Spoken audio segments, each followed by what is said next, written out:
3 days. And it's really important to have pain relief because in the morning I wake up in a lot of pain since I haven't had my morphine at night. So the morphine I use is usually to help with breakthrough pain and also with any like pain that I get that's not covered by the fentanyl. So what I mean by that is that I take the morphine when I have any extra pain or if I feel like I need to. For example, sometimes I go through morphine withdrawals and sometimes I just need to take it. I think that fentanyl has helped me out immensely with my pain, and I will always be thankful for fentanyl because of that reason. Because all of those days when I was in a lot of pain, I would take fentanyl and it would make me feel so much better, and I would be able to have a better quality of life. And that's the most important thing in having. This is somebody who actually needs fentanyl, and it's the other side of the conversation. It's beautiful. You do every day. I was actually. This is not a tranker. This is a wonderful girl who's dealing with the worst problems anybody can really deal with. Only about a year ago, I would say, and ever since then I've been using it, but it's very, very hard to get it at the pharmacy, so I have to go to my hospital to go and pick it up, because a lot of times they don't have it in stock, they don't have it like available, and it's very hard to get it. So I have to travel from where I live to my hospital, which is about an hour and a half away, and I have to do that once a month, which is a little bit annoying, but like I think it's worth it because I really need this medication. I'm not saying that fentanyl was a bad part of my journey. I'm not saying it didn't help me. It completely helped me, and I really, really am grateful for that. I do want to talk about some negative parts about being on fentanyl that I feel like some people would value having the awareness of. And I think it's really important to be transparent about this medication. I'm not going to say it's completely amazing, it's great. I'm not going to say that. This is the second part of the video, how it affects my daily life. So if you're coming from my video on TikTok, this is kind of the long form version of what I posted. Being on fentanyl and being addicted to it chemically means I go through withdrawals. And that's really, really important to show how it affects me. Because if I miss even just a day or two of being on this medication, then I go through serious withdrawals that affect my quality of life completely. It almost feels like I'm a fish out of water, but I don't understand that I need water. So it's very painful. Like, it feels like I'm drowning, but it also feels like I'm missing something that I need so desperately. I can't like wrap my head around what I need in that moment, because I know it's chemical. I need my prescription. So it's not even like being hungry. It's not even like thinking of the act of putting on my medication. It's literally just wanting something that I don't have, and it's painful. I end up staying in my chair. Yeah, I have that all of my life. It's called addiction. But I stay in my chair. I want something I don't have. And I think to myself, all the time. I can't move. All the rest of my life, I can relate. It feels almost like my body methamphetamine. has so much weight to it, and it feels like I can't even move a muscle. I end up staring at my phone, just doing whatever I feel like I have the energy to do, and I can't even post a video, I can't even edit a video, I can't even answer phone calls, answer emails. I'm literally stuck in this state where I can't think, where I feel no energy, and I feel just defeated. So I end up just sitting in my chair the whole day, looking on social media, just doom scrolling, just that anything that I have the energy to do at that time. And it's hard for me to make food for myself. It's hard for me to even go to the bathroom, for example. And it's just like so tiring and painful. I sit there for hours. I can't even understand the concept of time. It's terrible. Yeah, that's drugs. Even if I wanted to play video games with my friend, I don't have the mental or energy to go through that. And on top of that, I'm experiencing pain because fentanyl is to help with my pain that I get from my tumor. So when I'm off of it, I get extreme amounts of pain. So I sit there, just immense amount of pain that's constant, never ending, and being in withdrawals, I can't move, I can't do anything. It is so horrible. I don't wish that on my worst enemy. And Me neither. The worst part is that I can't even explain this to people. I No. can't even explain. They just think, yeah, oh, I'm you're on dental dependent. and I was withdrawing, so I couldn't do anything that day. If someone asks, oh, why didn't you pick up the phone? I don't want to say I was in immense suffering. Like, that's crazy. Like, oh, why didn't you hang out with me the other day? I was suffering. I was immensely suffering. Like, that's not something you would really tell someone Kitty. or explain to someone. And it's very, very isolating going through this alone. Like, I have to just fight this battle by myself because most people won't understand ever this feeling that I get being in these withdrawals. It is the most painful thing ever because I feel so alone and isolated. And I just wish for someone to understand what I'm going through. Oh, I understand. And this is like partly the reason why I'm making this video, is because I want people to understand this is the reality of being on a medication like this. And I don't want to be suffering through this alone anymore. I want to put this out there because what if another person is feeling the way I felt, like going through this alone, not being able to tell anybody, and they see my video and they realize that people go through this too. Like, people go through something that you're never ever going to be a complete human being ever again. There's someone else going through it too. I post videos. Why did the about doctors these do topics this? Because when I go through them, Stop scratching where are me. these videos? Where are these videos to help me scratching not me. feel alone? I decided to be the change that I need. And I think that's why I started making videos like this, because I want to help people. But my quality of life when I go through these withdrawals are terrible. And I almost feel like I'm not even a human, and I'm lacking, and I'm so shameful of myself. Because think about it, cleaning your room, making food for yourself, those are morally neutral things. Doing those things don't make you a good person. Not doing those things don't make you a bad person. So why do I feel so shameful not being able to do those things when I know in my head those are morally neutral things? It doesn't make me a good person to clean my room, but why does it feel so awful when my room's messy and I can't do it? And why do I feel so shameful that I can't? But it's not. It's just, you have to be kinder to yourself. And I have to be kinder to myself to know that I didn't. This girl may die soon. I've seen it before. In junkies. People close to giving up. It's not very fun. I dated a girl with that problem for 4 years. On the streets. It's a lot different, but it is the same medication. There's gonna be... Like 1 year, we did spend a year apart, but we were together for 2.5 years and then another for another year afterwards. I went home for about a year there. Multiple parts in this video. The first part is the context. The second part is how it affects me. Third part is going to be about my thoughts and also how long I might be on this prescription. I think it's too bummer. I'm going to get off it. Terribly sorry. I voted for him for lower grocery prices. No, did you really think he was going to do that? He couldn't handle the money his daddy gave him. You think he could really handle, housing and urban development or food stamps? No. He promised me cheaper prices and groceries. Vote for Trump means your groceries will be cheaper. So many people mention I go in. So many people mention groceries. You just lie. And that has not happened. Not only has that not happened, I am getting my food stamps taken. I am getting my cash assistance taken. I am getting my Section 8 taken. I am getting all my welfare governments taken. I did not ask for this. I would not have voted for him if I knew this was going to happen. What makes Donald Trump so special? My goodness, his honesty, his bravery. Donald Trump, do you think he's a very honest guy? Oh, he's horrifically, wonderfully honest. Horrifically, wonderfully honest. Prices down starting on day one. What Donald Trump has done in this first 200 plus days is exactly the opposite of what he would say he was going to do for people. We're seeing grocery prices go up. Well, that was a whole trilogy in under a minute. Sorry, Kitty.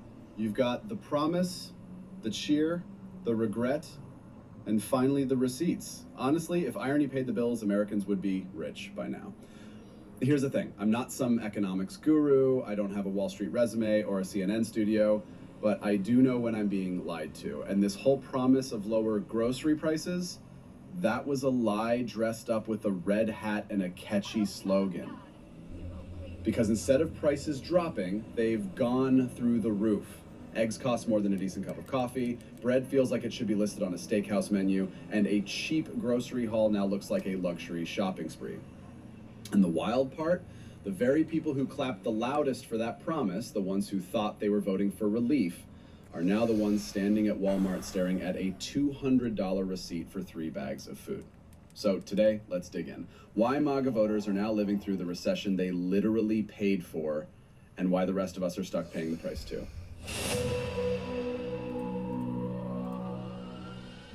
A lot of folks got so hyped up cheering for policies they didn't even understand. And that right there, that's what I like to call the MAGA economic blind spot. It's one of the big reasons we're in this grocery store nightmare to begin with. Let me show you exactly what I mean. Days of the Trump second presidency, what's your favorite thing that he's done thus far?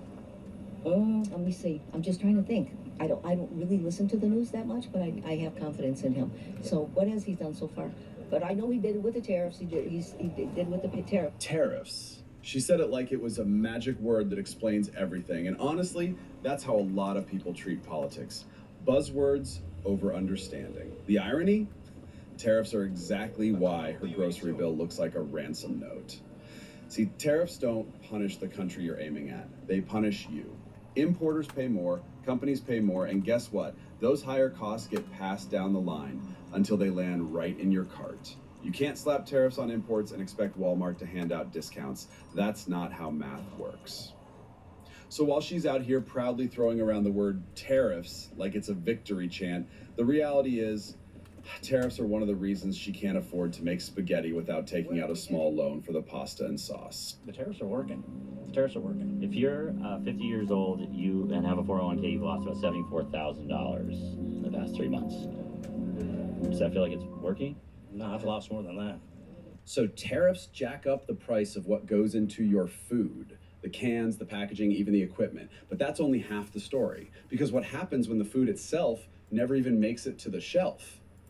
That's where the farm labor blind spot comes in. Farmers across America helped propel Donald Trump back into the White House in November's election. And even in a state like deep blue California, which, by the way, produces over half of the food we consume here in the United States, those farmers in California also supported Donald Trump. Now, because of the Electoral College, their votes really don't matter all that much, but these farmers said, by God, I want Donald Trump up there.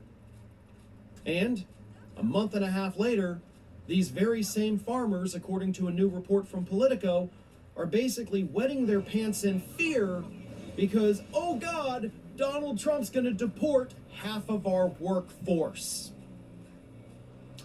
They're acting like they've just discovered this, like this wasn't something that Donald Trump repeatedly said on the campaign trail, which he did.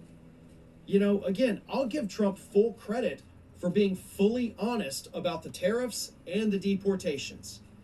He never sugarcoated it. I mean, he lied about, you know, how it was going to help us. It's not going to help us. But in terms of what he was going to do, he was honest. He was just dishonest about the why. American workers and American taxpayers have been taken advantage of for multi-generations, for decades. And it's time for somebody to stand up and put us first and put the country first. Yep. And do what's best for the country, not what's best for the politicians. Even if you as a farmer suffer. That's right. I mean, some people would hear that and be quite surprised that you're prepared to put your livelihood, your family's livelihood, on the line for the sake of politics.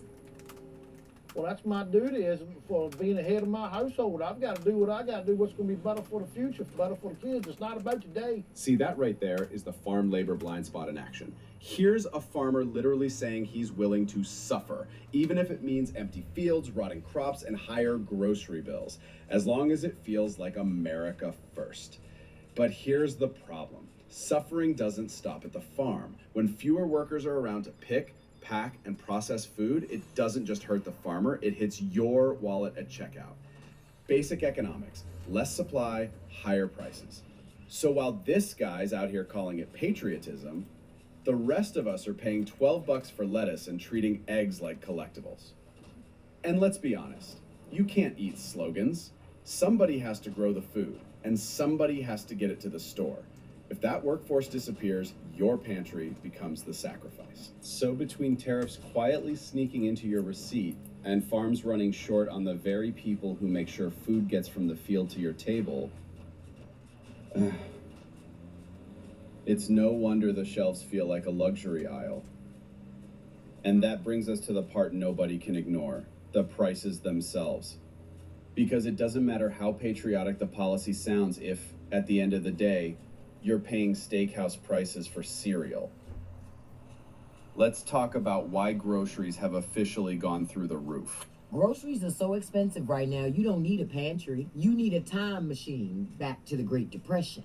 Listen, at this point, if you don't have what I call a Depression-era pantry, you are setting yourself up for failure. Does anybody else get physically ill whenever they go grocery shopping and they see the total when they're checking out? Like my wife and I, we have a family of 5, right? Me, her, and 3 kids, and then you throw in 2 dogs into that as well. She went grocery shopping the other day and she was like sick at the price. So like I checked the bank account and it's $550. And like that lasts us like a week and a half. So I don't even know how the majority of the people out there are even affording groceries these days. Groceries are up more than 25% since 2019. That means the same cart of food you bought before the pandemic now costs you a car payment.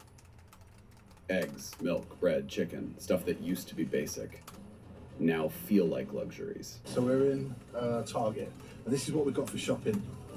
Right, so all these little bits and pieces here. It's not really that much, very short, small checkout. And we'll let you know how much it costs in just a second. Right, so we're in the car, we've got our groceries.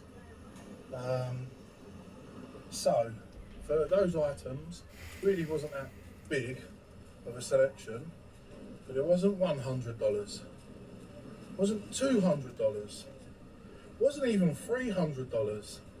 It was actually $337. Take a look.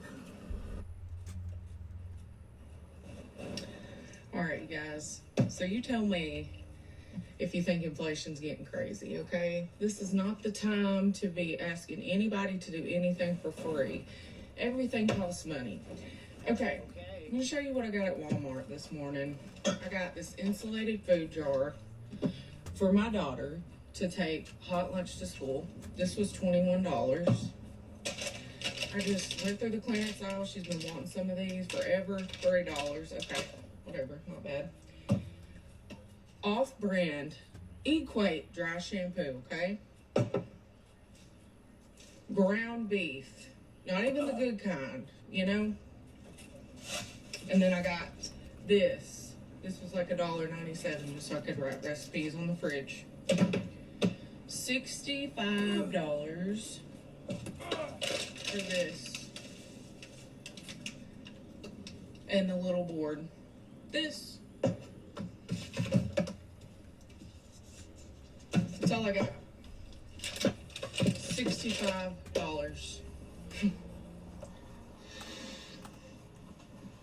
I don't know what to say anymore. I don't know what to do anymore. I don't know what to think anymore. They're surviving. MAGA. If you know how to coupon, tell me. MAGA is crashing out. How? If you have tips for making it in this economy, give me some tips. I'll take any Welcome tips. to my life Any 10 tips. years ago. Now you know how it feels. Fell down to the streets I did. Hamburger meat's almost $7 a pound. Can't even afford to make beef tacos. Okay, that used to be like a little cheap meal. No, we might as well go buy steaks. Okay? If you made it this far, tell me how much you spend a week on groceries and how many people are in your family. I don't give a fuck if you're Democrat, Republican. I do. Yes. If you're Republican, you did this to us. I care. What a joke. Look at this. They want $1.32. You always do this to us. Your wars and your poverty. $1.32 for one nectarine. I'd be better off. Your poverty because of wars. We were at war for 23 years. We have no money. Well, wait, there's more. George Bush One started that. apple is 1.78 a pound. But those are each. Look, lemons, 68 freaking cents. They went up. They're twice as much as they were. Look, yo, tomatoes, $1.97. $2 for a tomato. No salsa for you. Dear MAGA, this is what you did by voting for Donald Trump. You brought the highest beef prices ever in this country. Ever. You did this. Now there's security tags on beef in the grocery stores. You did that. I've been reading your comments, and first off, I just want to say I'm really grateful. So many of you are sharing your own stories and experiences, and it's powerful. It lets people see they're not alone in what they're going through. But then there's the other side of the comment section. Folks who seem to be living in a totally different reality. I'm not sure if it's a real one or one they made up on the spot, because while most people are out here saying, yep, groceries are insane right now, there are a few voices fighting tooth and nail to convince everyone it's all fake news. And I'm just sitting here like, man, I don't know which America y'all are living in. Yeah, that but it sure that isn't grocery those store $9 receipt is heavy fake cream and news, yeah. $13 mushrooms. Feels like we're shopping in two different countries. Yep. And that right there, that's the psychology of blame. When prices skyrocket, instead of asking hard questions about policies or leadership, some Just folks go don't straight support into denial assholes. mode. Or worse, they just blame Billionaire whoever their team tells playboy. them to blame. It's easier to hold on to the narrative than This to isn't face Bruce the Wayne we're reality talking that about. Your guy might have been selling you slogans instead of solutions. This guy hung with Jeffrey. So let's dig into that. Why MAGA voters keep pointing fingers at everyone but the policies that actually fueled this mess. Companies pay the tariffs, not us. Yeah, anything. China doesn't pay the tariffs. We do when they come in. No, it doesn't work like that. Yes, it does. No, it doesn't work like that. I'm definitely a Trump supporter. Yeah. I believe in him wholeheartedly, and Tell me why. because our economy was better. I had money in my pocket. I wasn't spending $5 What? a gallon. For The economy diesel. is the worst it's ever been. What the Small fuck are you business, talking and about? It's important. Fuel. What's the energy is joblessness important. rate? How many people So are the homeless? numbers What are show you that talking the about? economy is better, but you're not feeling it? You're a I don't delulu. believe in their numbers. They lie. I don't believe in their numbers. They Even though lie. that's what Check myself. and Spoken they like lie. daddy. How so? Tell me. How so? Well, like they say, the economy's better. It's not.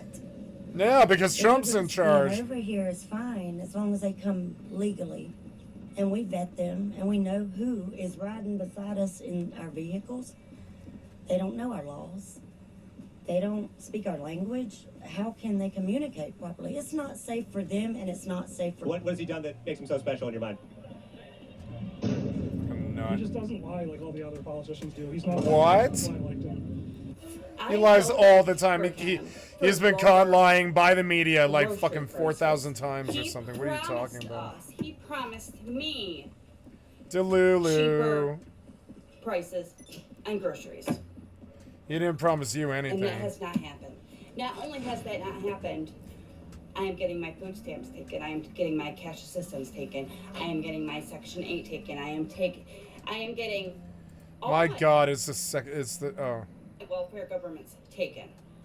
I did not ask for this. Yes, you I did. would not have voted for Yes, you them did. if I knew You this did. was You going voted to for happen. this. Yes, you did.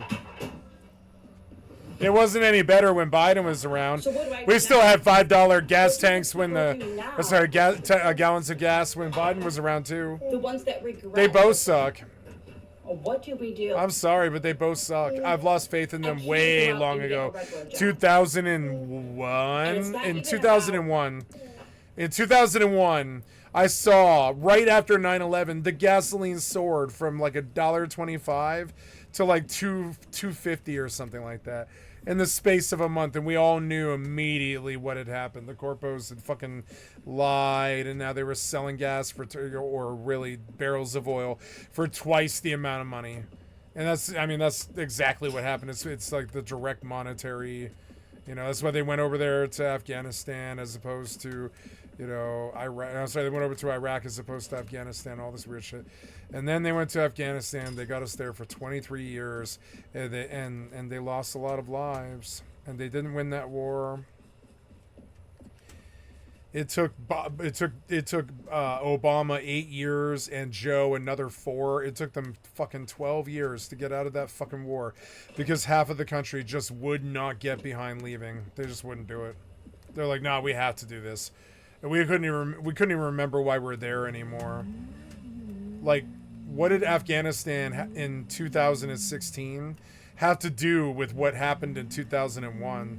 Why were we still there in 2016? It makes no fucking sense. When you think about terrorists, do you think, oh, an entire nation or an entire people or something like that? No, I think of like a cell of people that's maybe 4,000 strong at the best. That's probably the worst organization in the world or whatever besides gangs, you know? And it's weird.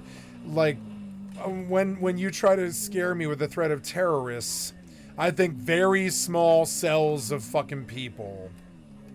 So then why did we go to Afghanistan and fight insurgents for fucking 23 years?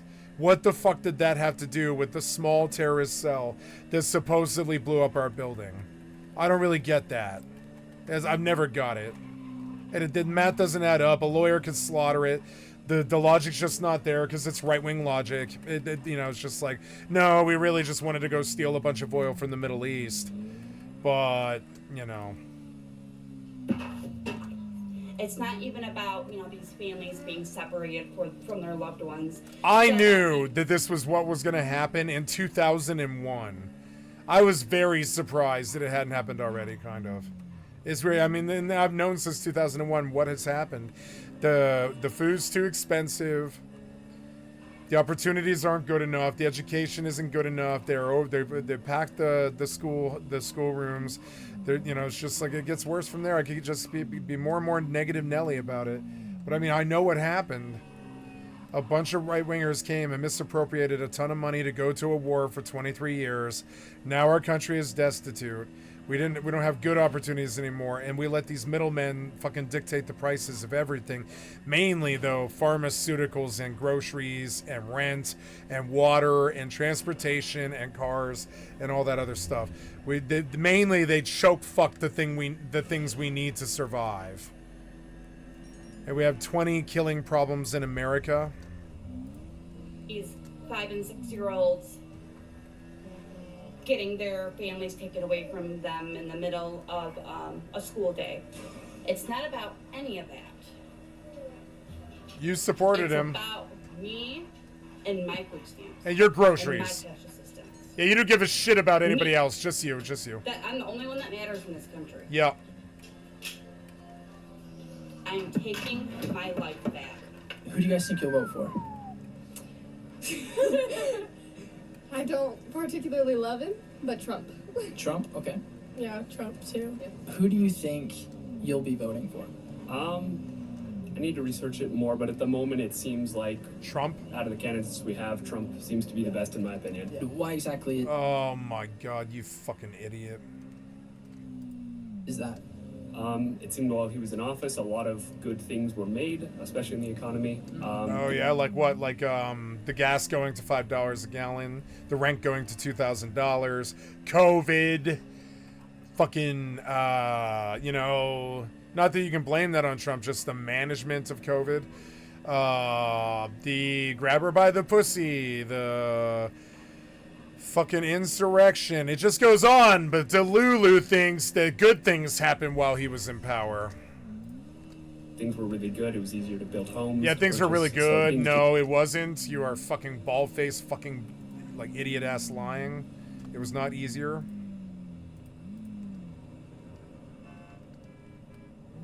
Anyways. It seemed better. Like, positive improvements seemed to be made while he was in office. Why do you think you guys will vote for Trump?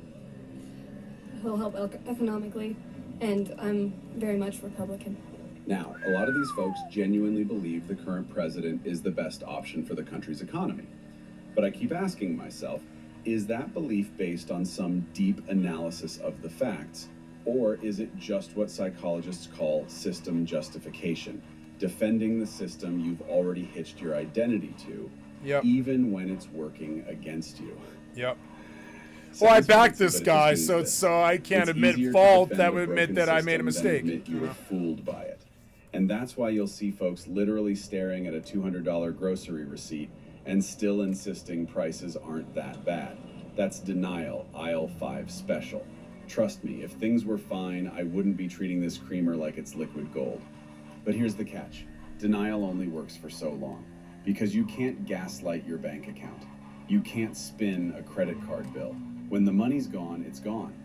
And at that point, doesn't matter what team you play for. The checkout line is the great equalizer. Yep. Because denial might be free, but groceries sure aren't. Nope. So today, Donald Trump declared Denial in the White might be House free, but that groceries the price aren't. of groceries, and especially eggs, have come way down, all thanks to his presidency so far. Don't listen to me. Listen to Donald. I'm gonna put that in the song. I'm writing a whole song of lyrics. It's like half an album or something like that. It's gonna be a bunch of songs actually, and these people, they keep coming up with better quotes than I can do. It's twisted, weird logic that is correct, but it's out of context, which I actually really like. I like the out of context statement there, which was like, denial is free, but groceries aren't. Right.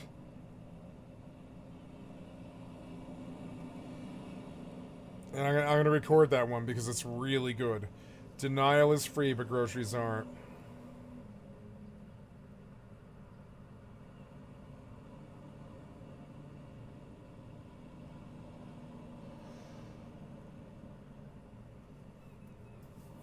Trump says the price of groceries are getting cheaper. Yeah, sure they are. Yeah, sure, Delulu. Sure.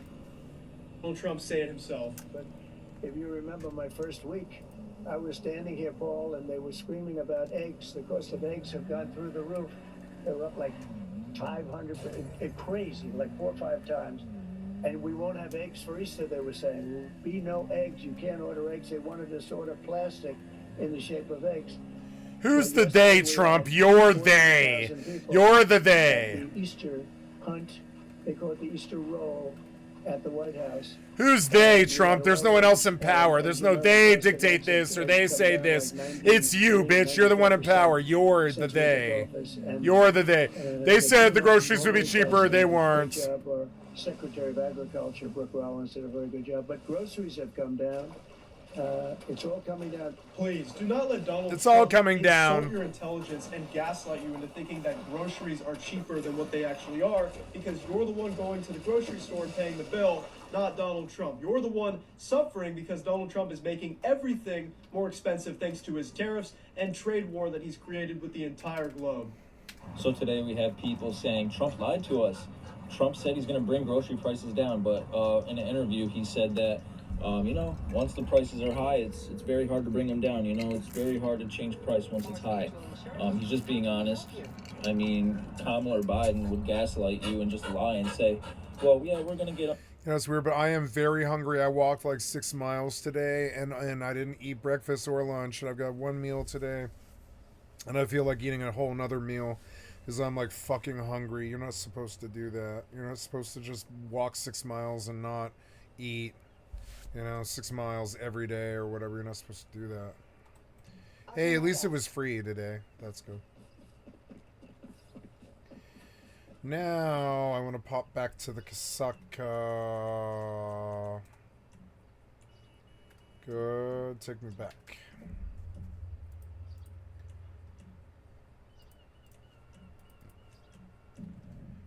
Okay, I logged up Mortal. I would like to play some... Maybe I should check the chest in New World, actually. I didn't think about that. Come down. Trump is transparent and honest.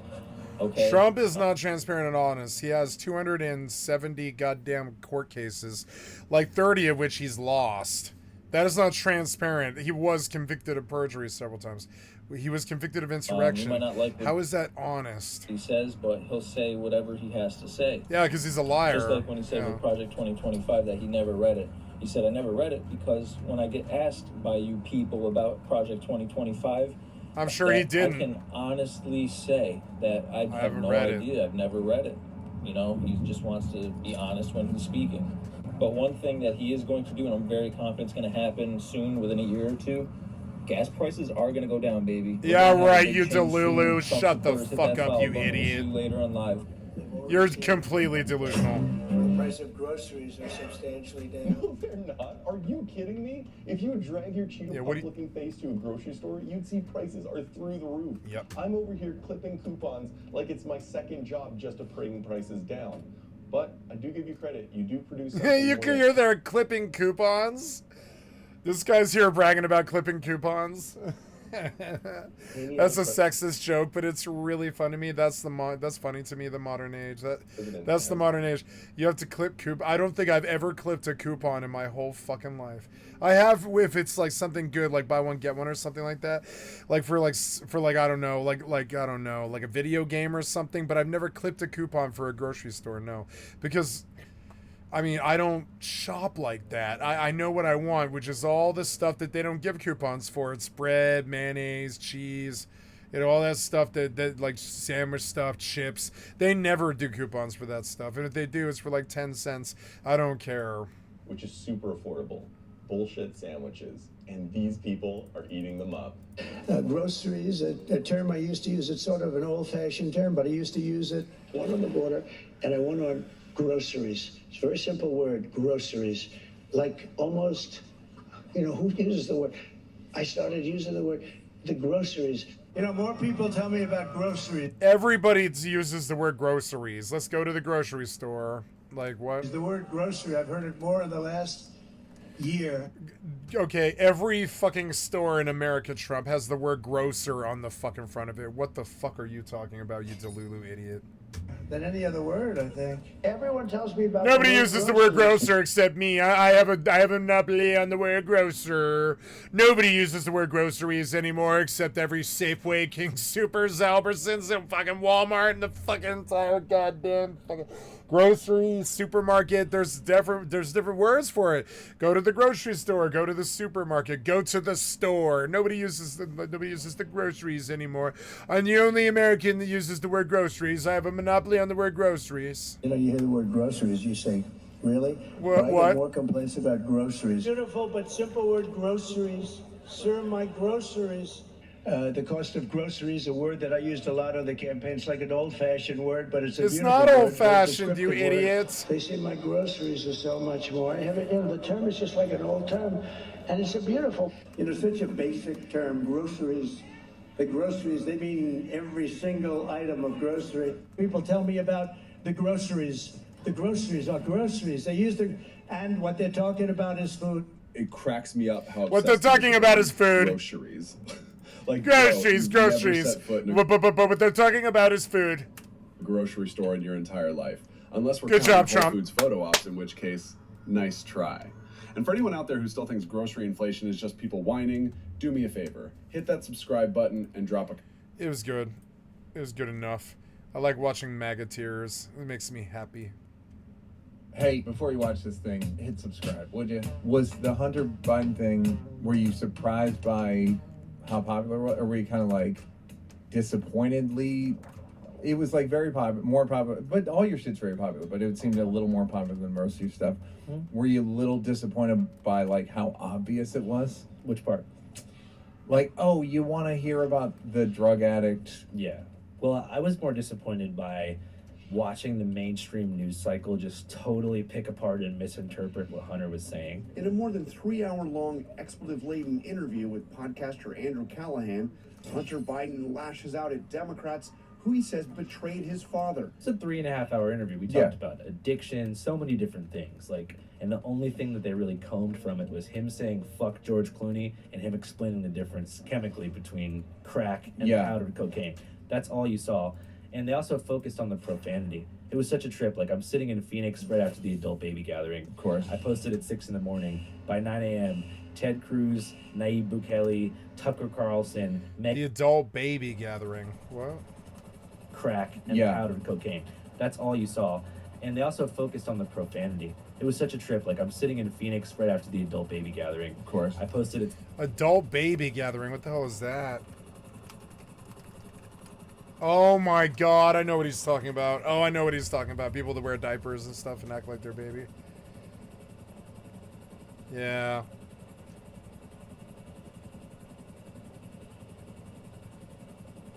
Diaper gatherings. Wow. 6 in the morning. By 9 a.m., Ted Cruz, Nayib Bukele, Tucker Carlson, Megyn Kelly, Sean Hannity, Jesse Waters, Matt Walsh. They're all reporting on just specifically the crack cocaine clip, and then their discourse is all shaming him for saying the F word. Yeah, They even called though him- Trump had just said it 3 weeks Kellyanne before. Conway was like, this potty mouth punk needs to stop smoking crack. And it's funny because that's exactly what Hunter Biden told me would happen. I didn't believe him. I'm like, dude, we're sitting here for 3.5 hours. You're Yeah. telling me they're going to take one specific thing from this and they're going to set the tone for the entire media cycle, both right and left? He said, yeah. Because even the what, left was what doing they it? call liberal media, CNN, MSNBC, I would call it like basically centrist media. They're all also talking about profane tirade. So it's funny because like the tone gets set and everybody falls in line just out of ease because these journalists are like, let's report about it in a way that's already being talked about. I'm getting sued by Trump too. Oh, true. For what? Just platforming Hunter Biden, saying that Trump and Epstein were friends. Got a cease and desist from Melania this morning. Personally, Melania. Yeah, I think he didn't want it to come from him. That's really interesting. Because he's like, fuck. I don't mean, I'm not saying Trump's afraid of us, but I'm saying like I feel like Trump's scrambling right now to make it seem like he had no connection to Epstein. It's so weird. All Hunter Biden did in our recent interview, the second one, was just suggest that they were friends. And we have a cease and desist coming from Melania's attorneys. It's like, we're going to sue you if you don't remove this video. Oh, he said Melania and him, that's how they may have, he actually, I noticed the language. Yeah. He said they may have been introduced by, and is that what it's about? How's all that doing on your nervous system, dude? Oh, I don't care. Oh, okay. I'm like, well, there's where that mushroom, it's a shield. And I'm just burnt out. Like, you know what I mean? From like cortisol. Yeah, I believe it. Yeah. Does it worry you? Yeah. Probably.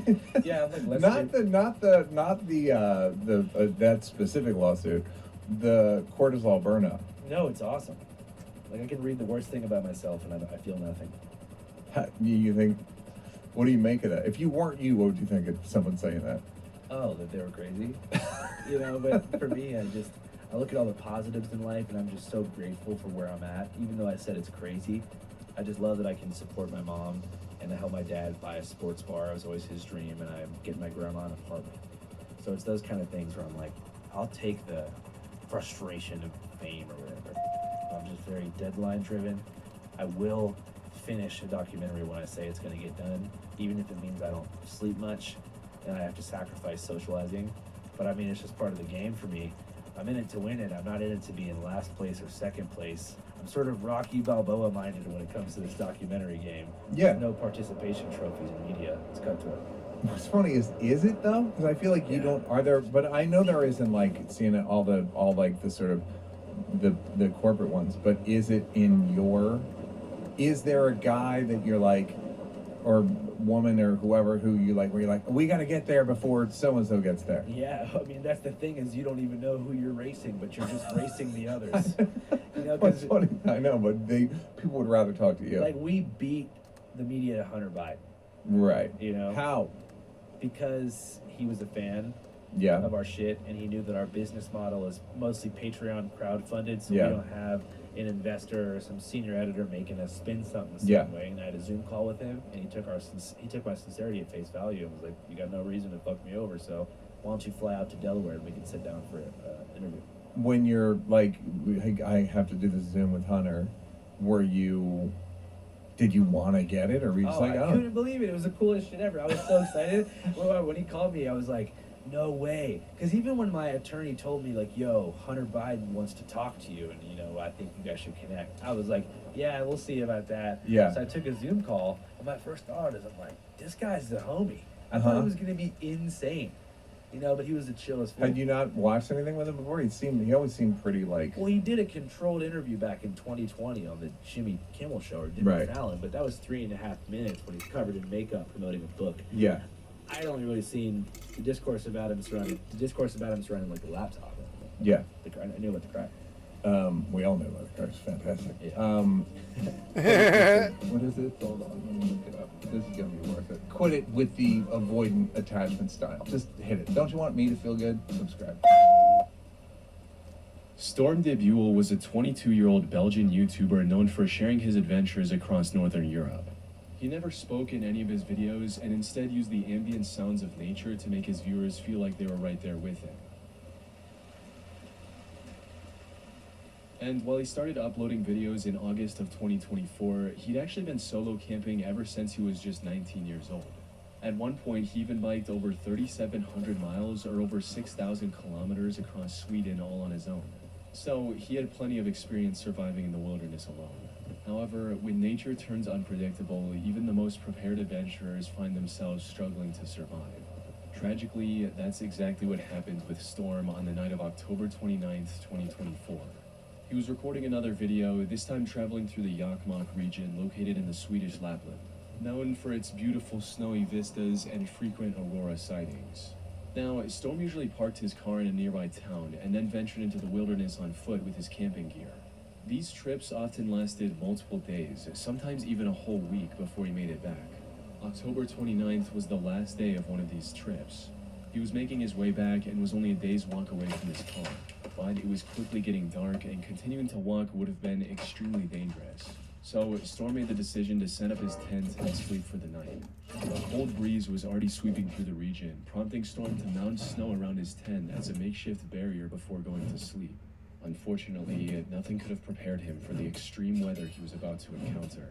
Because just a few hours after setting his tent, the Jokkmokk region got hit by an intense blizzard with winds reaching up to 75 miles per hour or around 120 kilometers per hour.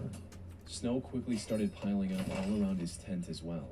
But worst of all, the temperature not only fell below freezing to 21 Fahrenheit or -6 Celsius, the strong wind made it feel as cold as 0 Fahrenheit or -18 Celsius.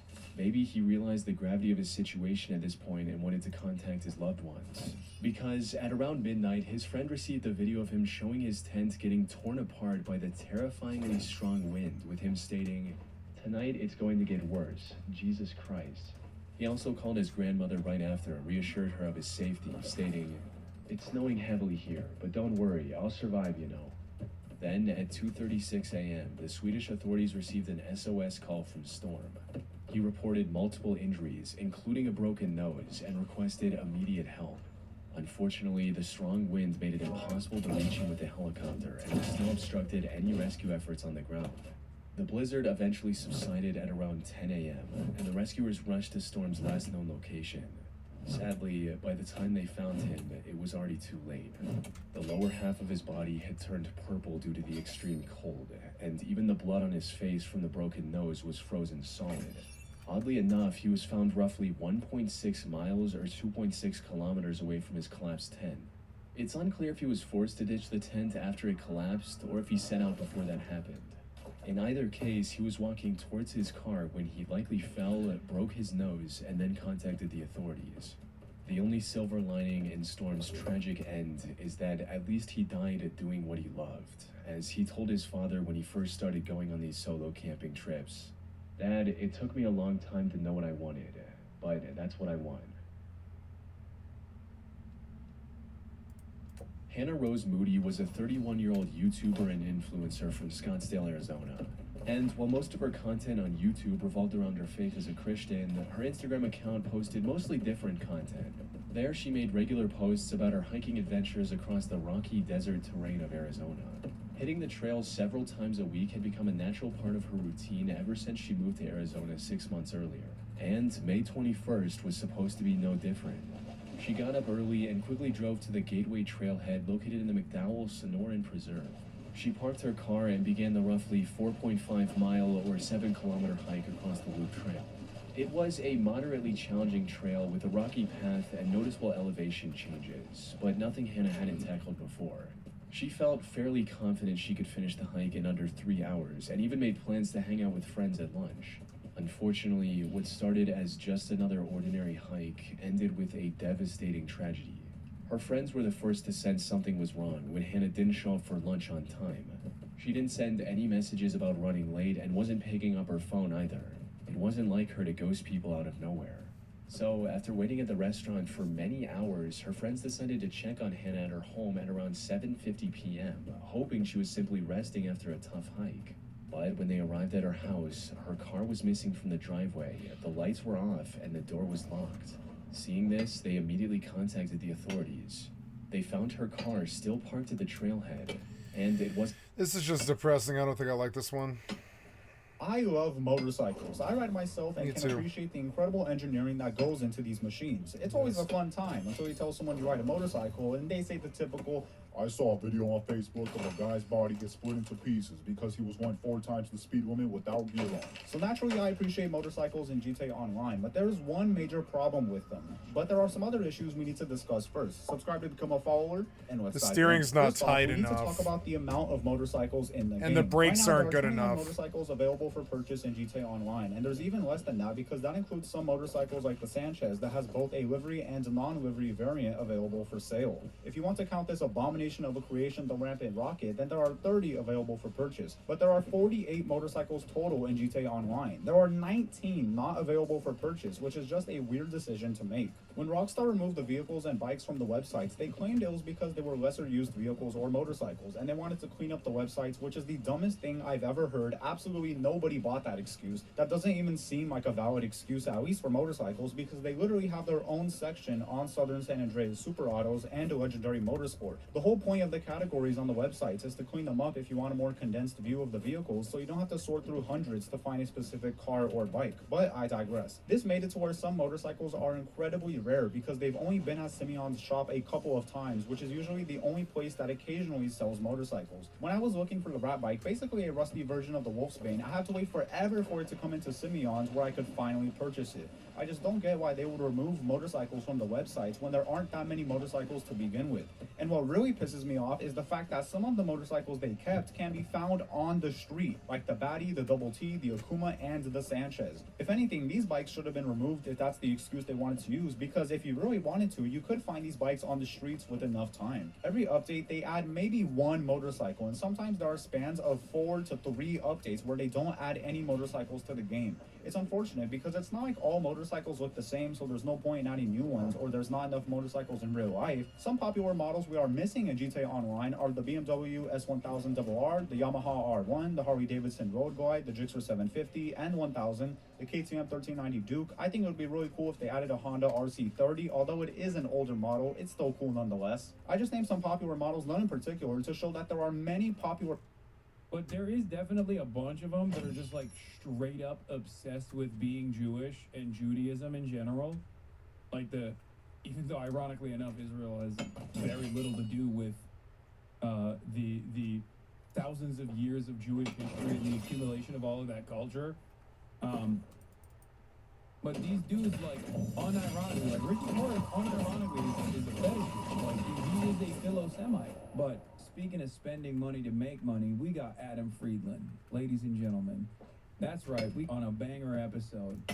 Speaking of spending money, Israel, the nation state that we spend a lot of money on.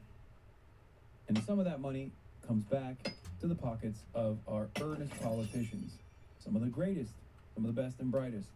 One might even consider an op of mine, Richie Torres, went on the other op of mine, the center-left podcaster, the millennial Jon Stewart, Adam Friedland's show. I have not seen even snippets of this because I've been holding myself. I've been purposely avoiding any leaks about this because this is probably the most exciting episode that they've done so far. Let's take a look. I'm sorry, dude. You're bummed. Your consultant told you not to do it. I like this guy a lot too. I'm sorry. I appreciate your time. Listen, I don't get to talk to someone in the government that's. See you, Jez, but for the longest time I thought he was out to get you and you hated him. Who, Adam Friedland? No, he's my friend. Richie Torres, on the other hand, it's not a joke. He is my op. I wouldn't know who Richie Torres is. I wouldn't care who Richie Torres is. It's just that he is such an attack dog for the state of Israel that he has literally demanded right before the general election that I get banned by using the congressional letterhead to deplatform me, to demand that Amazon deplatform me.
Welcome back to the Papa Beat channel. How you doing? How you doing? Coming in sundown because today Starfield DLC is coming. RuneScape. We all have specific games that hold a special place in our hearts, right? I mean, for me, it's basically just Magic the Gathering and League of Legends, and I really they both make me very sad. I don't know if I want to include this, but if you went back and looked at my search history of things I've said during League, yeah, they probably would be good. I guess that's special. I feel like I like the idea of games more than actually playing them. I like Silent Hill, but I don't really ever like actually playing Silent Hill. You know what I mean? I don't know if that makes sense to people, but that's how I feel. But for many people, they spend their formative years playing one of the most popular MMOs of all time, RuneScape. This game has I don't consider RuneScape an MMO. years to develop its own unique community and Do you ever do anything with anybody else in RuneScape? I'm sure people at parties and do. It's one of the pioneers of the Most everybody's MMORPG solo. genre and has inspired many games that came after it. At a time where new games come and go like clockwork, it's fascinating to see how this relic can still be talked about frequently in the gaming space. And it's because of this that I want to take a deep look into the game and see why are people so obsessed with it. My first exposure ever to RuneScape was I was in my friend's basement, very dirty, and his friend, I didn't have internet growing up, so I would get like little spurts of things, and this was one of the spurts of things where they were arguing over who would log into their account, and they were like kind of having a measuring contest on like armor, and I think one of my buddies had like dragon armor, which I think at the time was a pretty big deal. But then I was like looking at the game like, whoa, this is insane. I just like that I could right click somebody and then I could follow them, and then I could type stuff just like you're gay, and it would pop, the little text bubble pop up. I was like, that's about as far as I got. I did kill the rats at the beginning, but that's about it. I think the rats killed me. I didn't understand there's a whole hierarchy of an ecosystem and a financial aspect with gold and trading and markets and stuff. Going into the market on a busy day was like having a panic attack. There were so many like text bubbles popping up. I could barely take it. It was too much for my fragile, tiny mind. Let's take a look at how this game came to be. Because in 1998, Andrew and Gower Paul, two brothers from the University of Cambridge, developed a browser-based MMORPG named Devious Mud, or Multi-User Dungeon. It was a bare-bones isometric game written in Java that would slowly morph into the game we know as RuneScape. RuneScape, now developed under the company name Jagex? Jagex? Jagex. Jagex. It's a racial slur, doesn't it? Jagex was released in 2001 to an overwhelming response. It anticipated a player cap of 2,000 slots to be more than enough, and ended up struggling to find server space to fit all the players that would rush to register. They worked around the clock, updating the game to add new content and fix issues that would arise with a non-stop stream of new incoming players. And during the early 2000s .com bubble, many internet-based companies soared in value. I'm not gonna do this in prime time. It's too shitty. Too many born losers. I'll put all my money in Enron. The minute I reach a chest, there's two shitheads there. What the fuck is that? That resulted in RuneScape's website ads being cut down. Fucking losers. This, on top of rising server costs, meant RuneScape was on the verge of shutting down completely. To combat this, they eventually introduced paid memberships too, leading to a whopping 5,000 people joining within the first few days of its launch, a move that ended up saving them. The game would still be free, but paid members got access to new exclusive future content. You think that they were like in those early days when it was like the Wild West? Do you think they were like, you can this game? Oh yeah. you pay for it, you can have sex. I bet you like that's like what you'd hear at school. Yeah, you know, if you pay the $5 membership, you can I paid $5. You're a dwarf. I gotta finger a lizard person with my dragon armor. The next big major update was in 2003 with the release of RuneScape 2, featuring a graphical overhaul and brand new mechanics that greatly enhanced this experience. RuneScape 3 released in 2013, along old school RuneScape, a separate version of the game that resembled the 2007 version of RuneScape 2. Are you following along? Hello? This was a time where the game seemed to be at its peak, as well as being the version with a combat system most players preferred. Old school RuneScape, or OSRS, is into the most popular version of the game today. That's where we're at. That's, if you didn't know what RuneScape was, and if you still don't know, I don't know what I'm supposed to tell you. One of the most iconic things about RuneScape is undoubtedly the existence and mechanics behind the wilderness. My God, why do you guys play this crappy game? Look at the terrible graphics, the terrible camera, the terrible isometric. The auto swing's cool, but it's gotta be like the worst auto swing. It was really good for its day, but I mean in 2025, I mean I would at that point I'd rather go play on like an EverQuest server, because that game's at least 3D. Like I wouldn't call old school RuneScape truly 3D, not really. I don't know. I'm just biased, I guess. I came up on better games. I'm just younger, maybe. Maybe I'm younger. I don't know. graphics, man. That was I'm 40 some odd, and I hate old school RuneScape. I don't know. I can't play that game. I'm not saying it's a bad game at all. I know it's a good game. I'm saying that I can't play it. I can't play it. I can't do isometric like that. Ugh.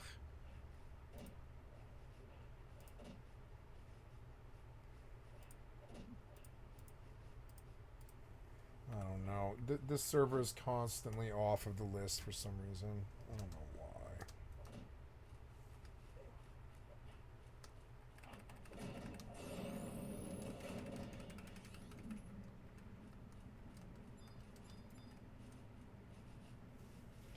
Moroboro vines, they vendor pretty well.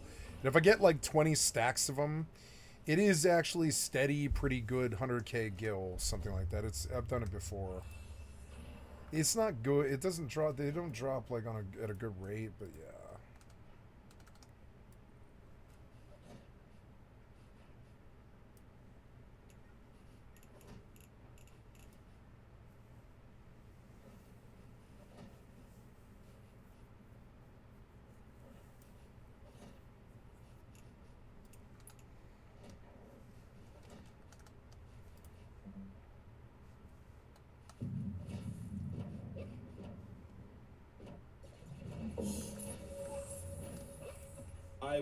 I was like, oh my god, this is amazing. I feel like honestly that's what the charm of it is. That it's like an aesthetic choice. If it was all realistic like Guild Wars, who still plays Guild Wars? There's gonna be some asshole. In RuneScape, there's a portion of the map dedicated to unrestricted PvP content between players. People who traverse this area to fight bosses and collect valuable drops can be obstructed. You know, I keep thinking that I should buy Guild Wars 1 and that it might be a really good game. I liked it when I first played it, but I can't, I don't know, it might be really too old and retro, but yeah, I want to see another Guild Wars 1 review.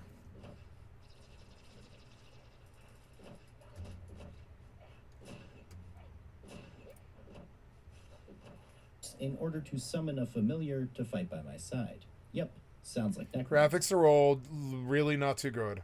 With the aid of my new necrotic familiar, I was able to take down this level. It's got auto swing, but I don't see how this is superior to, say, like Dungeons and Dragons Online. Mob, and honestly, I was still just blown away at the fact that I was playing a ranger necromancer.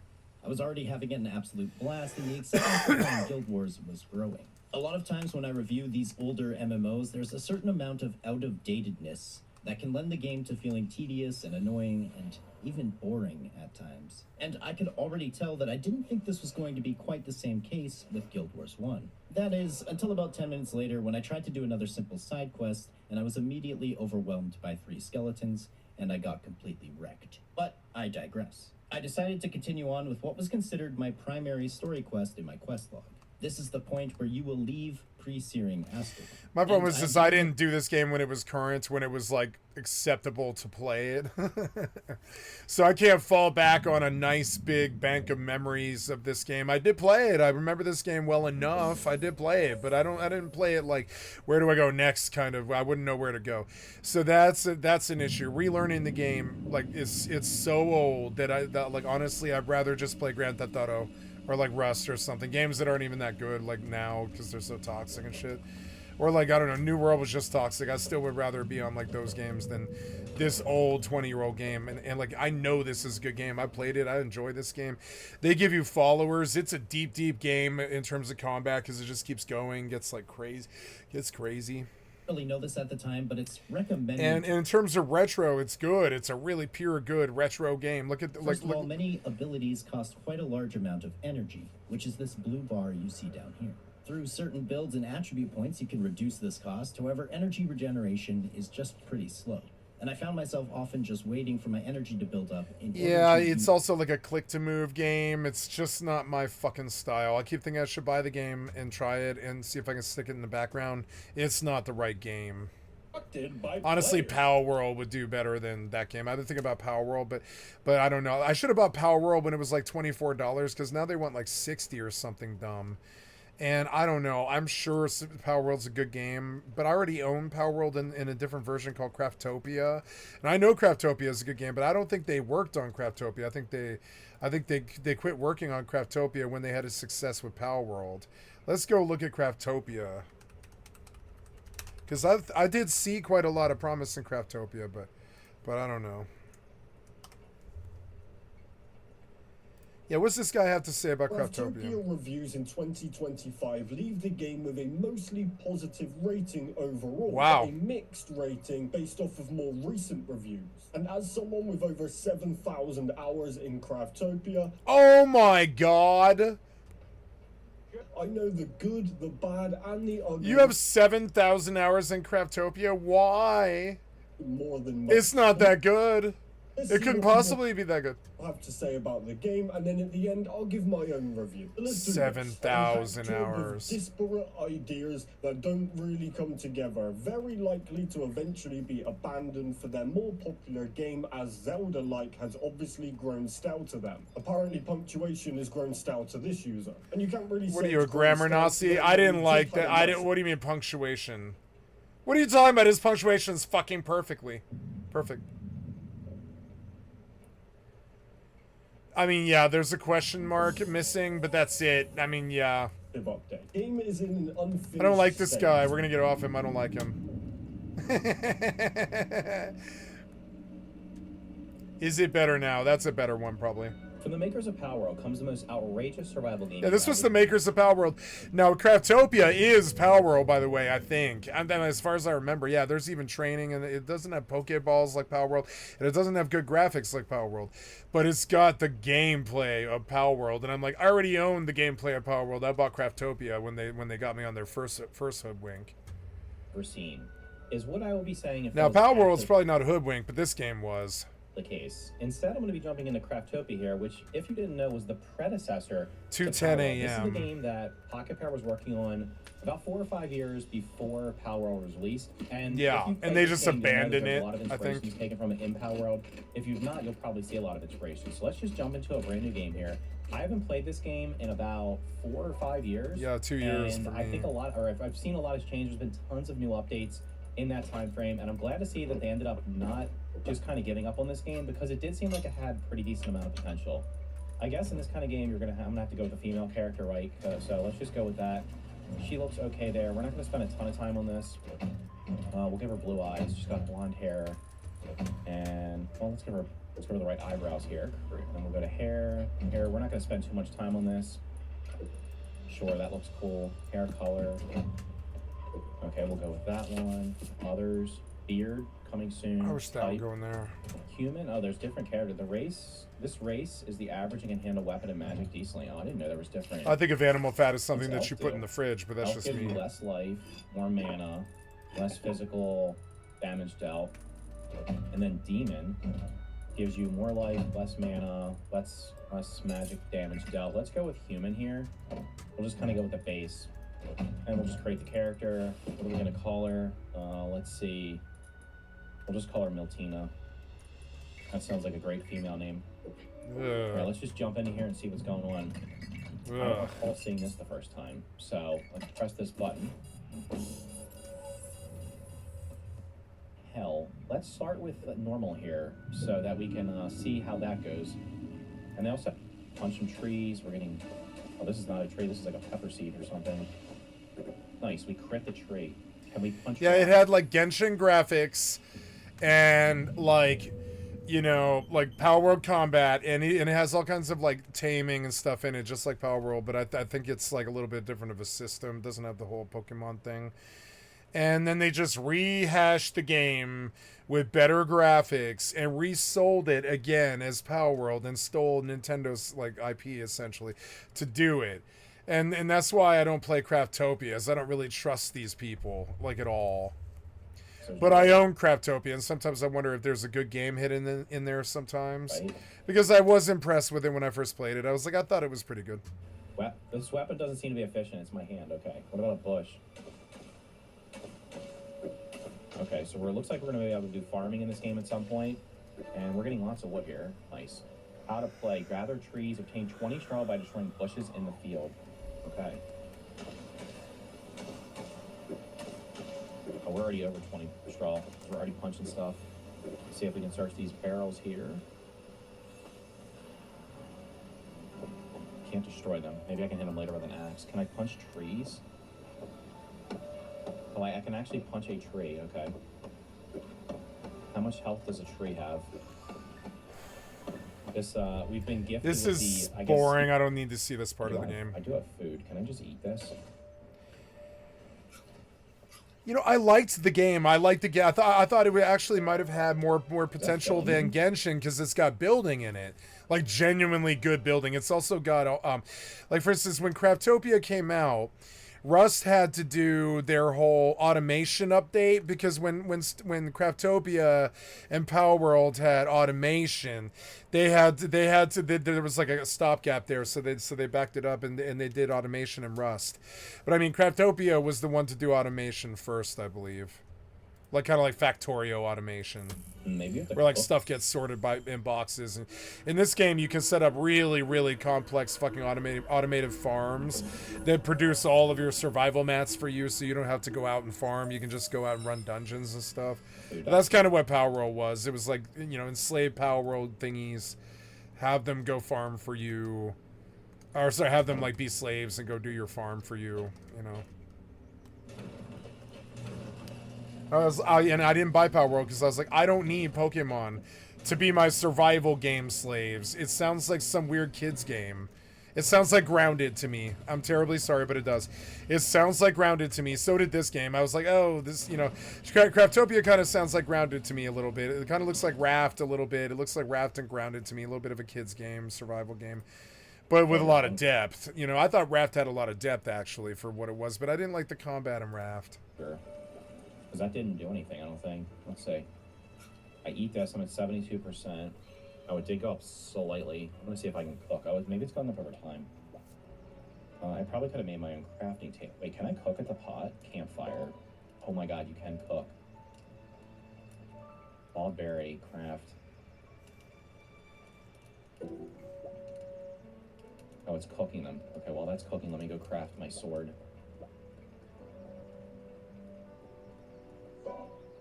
Stone sword, craft. Level 2, okay, wait, let's not forget the sword. Okay, so we don't need a stick here. We'll put the sword in slot 1. I don't need the peppers down here. Let's put the axe in slot 2. Somehow I have arrows. We'll take the little sphere here. What is it called? A monster prism. And then let's grab our food down. The game looks better than when I last played it. Way better. I mean, I haven't gone out and gotten a bunch of stuff. It doesn't look like I don't think anything has weight. This game has a lot of depth. I know it does, and it has a lot of dungeon grinding, which was like a big attraction to me. I was like, ooh, a builder like Minecraft with actual good MMO dungeons and good MMO combat. But it was kind of generic, like Phantasy Star Online combat. It wasn't really like Phantasy Star is actually not very generic. It's actually very particular, but you know, but it's still sort of just this generic combat that wasn't really that amazing. It was kind of like, you know, fire your bow at something kind of thing. Okay, which is good. It was Genshin combat. I like Genshin combat though when it's elemental. When it's just like melee stuff, it's not that interesting. But the elemental stuff of Genshin actually was so addictive in my opinion. Done. I have no idea what that says. Enchantment is the special. He's slow. He's a bit of a slow guy. He's move trying to from cover somewhere, everything. Okay, that's like and then there's something hidden down here. Tamer. You can tame animals in this game as well. Yeah, there's a tamer thing, and I was like, ooh, you know. You're sharpening your weapon and create. Like there's an option of like there's like all the stuff you do. There's like construction and combat and evolution, era and growth. They're like it was the first game to do the whole Nightingale idea, where you start out on an island and the island connects when you get a portal running, when you like reach the survival level of whatever that tier is that you're at, and then when you have a certain level of mats and a base built, then you can move your base to the next biome or whatever. I mean, to the next like randomly generated biome, and like and Nightingale was trying to do like in reality what you know, Craftopia couldn't do. It might be fun to start a new Nightingale character again, but I mean, I don't know. It's such a long, fucked up game in terms of. And it is a good game. The combat in Nightingale actually does not bother me. It's good. I mean, it's not amazing, but it's good. It's good enough. Nightingale's a quite beautiful UE5 game, and I like Nightingale. It's got good music and good, you know, everything except for the dungeons aren't good. The dungeons are frankly lackluster. I'd rather do, frankly, 7 days dungeons. It's a secret. This game's dungeons were really lackluster. They're like, you run down one long hallway, and you just fight mobs in the long hallway. That's what dungeons are in this game. Okay, let's mine this, because then it'll give me like even Valheim had more dungeon like difference than this game did. Or and it'll also give me some. Yeah, I don't know why you would play this game over Valheim. I think Valheim is far superior, actually. This is where I'm getting the sand from as well. Well, I don't know, actually. No. This game's superior to Valheim in depth, but it's not deep like Valheim. You can't do terraforming or stuff like that. You can't sail across an ocean or anything like that. It's just, well, I mean, I guess you can, but there's no real point, because it's just island after island after island that you just visit through portal, kind of like Nightingale, frankly. Perfect. And that's sort of a boring thing after a while. Just like setting up on an island over and over and over again is sort of boring. It's the Raft had kind of a thing about that. Or no, I'm sorry, Raft didn't have that, but I mean, Raft was sort of repetitive in that respect. Leave that. Like I said, I don't know if it comes back or not. I should be able to mine this, right? Nope. So only the ore nodes. Hopefully repairing this gives me some type of reward or something. I see that bad guy's down there. I see like a castle or something. Alright, that should be enough. I already have enough sand. Let's do one more just to be safe. Yeah, I'm gonna go explore that castle in a second. There could be some bad guys down there. So repairing this is gonna be the waypoints to other places. I can see something way off in the distance there too. Repair. I need, okay, track items. Alright, we need a lot of stone real quick. The stone I need to find the stones that are breakable. This is definitely breakable.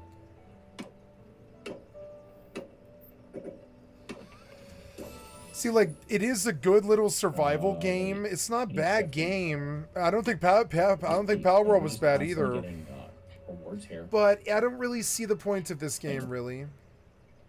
Okay. Like, let's look at the combat. Oh god, they're doing 10 This is what the combat looks like in 2025, and that's what I came for. I'm gonna kite one away.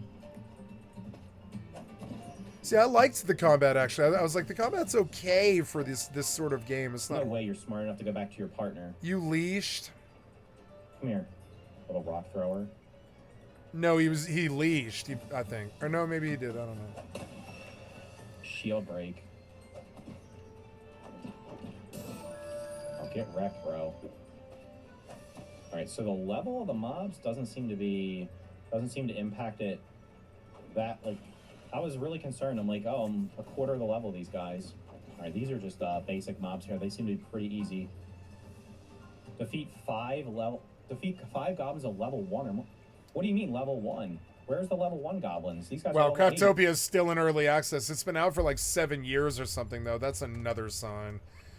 It's just a scam. But I mean, it was only $20. I mean, you know, I'm spending a lot of time on a game that I spent $20 on a lark. You know, Craftopia was like $20 when I bought it. I don't think it matters.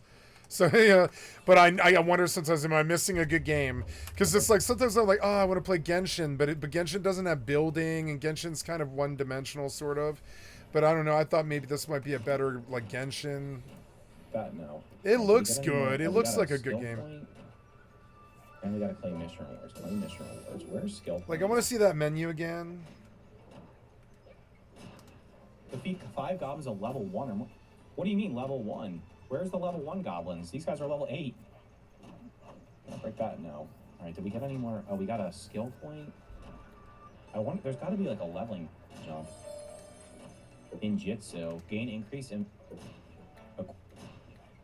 Yeah, there was all this depth in terms of the combat, I guess. I'll be honest, this is kind of exceeding my expectations. Okay, that's a big guy. I don't think we're fighting him just yet. Yeah, it played like a good Genshin. You know, it was like a single player, well, not single player, it's a multiplayer game, but it's not like an online game really. It's more like Valheim where you have your own server. And, you know, for what it wasn't a bad game. Maybe I should return to it. That guy's enormous. He's got a giant... I felt that there was some kind of deep depth in this game, and then they went on and sold Power World, but I was like, the stuff that you had to do to sell Power World was kind of crooked. And I was like, and I bought the original version of what their vision was, which was Craftopia. And I'm like, I don't know, why should I buy Craftopia over Power World? Power World's the one that sold, you know, that they say is good. This game did not sell. This game did not sell. It was not successful. Let's go see what people say about this game on Steam. Man, I like logged in, but I didn't go out of the base. I guess, yeah. I'm like mainly I'm just hoping for metal frags. I might need to chop. No, I have 450 metal frags. That's pretty good. It should put some time in this base. I mean, yeah, wood is actually a thing. Like, if I want like 2 days, I'll have to put like more wood in this base, and I need more frags than this. Yeah, let's do a recycle run. Who's here and are they close to me? No. I don't think it matters. They can kill me at this point. I've been successful in this wipe. They can raid me, not raid me. They can raid me, excuse me. They can raid me. You know, they can kill me. There's like none of that stuff matters this late in the wipe. It's kind of crazy. So, yeah, I mean the electric furnace is nice. I guess it would be cheaper than going out and getting wood. So I guess I'll research it. And I'll attach it and then put my clock after it. Oh, already researched. Okay. Well, then let's get down like an electric furnace somewhere. Like right there would be okay. I'll go recycle since it's like the middle of the day, and I'll deal with that later at night. I don't have anything to oh, I guess I do. I got a little bit to recycle, I guess. Like a little spring. Maybe this crossbow. I have a lot of kits, and I don't really want them. I'm going to use them to get metal frags. The kits are good, and I kind of need them. But I won't use them because you can't use a miner's helmet with them. So they are a good source of metal. They actually kind of are. So I'm going to go use them for, like, metal. I will just foot walk, I guess. Or no, I think I've got a bike out there. Maybe I'll take a hammer, do some repairs out there in the field. All these axes could be a little bit of source of metal, I guess, because I'm not going to use them. I know I won't. These are worthless. Yeah, like I don't really have too much stockpiled up. I better go out and do a run.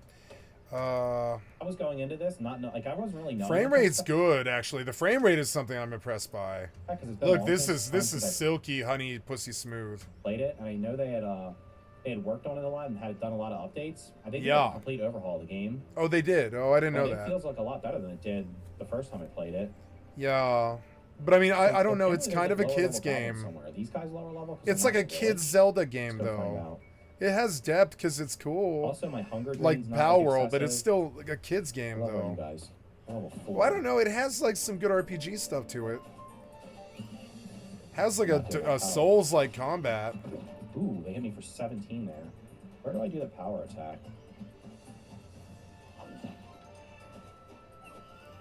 It's too much of a kid's game for me, I think. I don't know. The combat looks good though. Maybe on the high end, you know, Genshin tunes up. It gets crazy if you don't have gear. But I mean, I don't know. Boy? Do I take that guy on? I don't He's so big. I'm think so afraid of I him. don't think so. I mean, let's. Well, try it. Yeah, who What cares? level is he? Who cares if you die? If I can do one of. Does he have 3 minions or 2? Oh, jeez. I gotta pay attention to my life.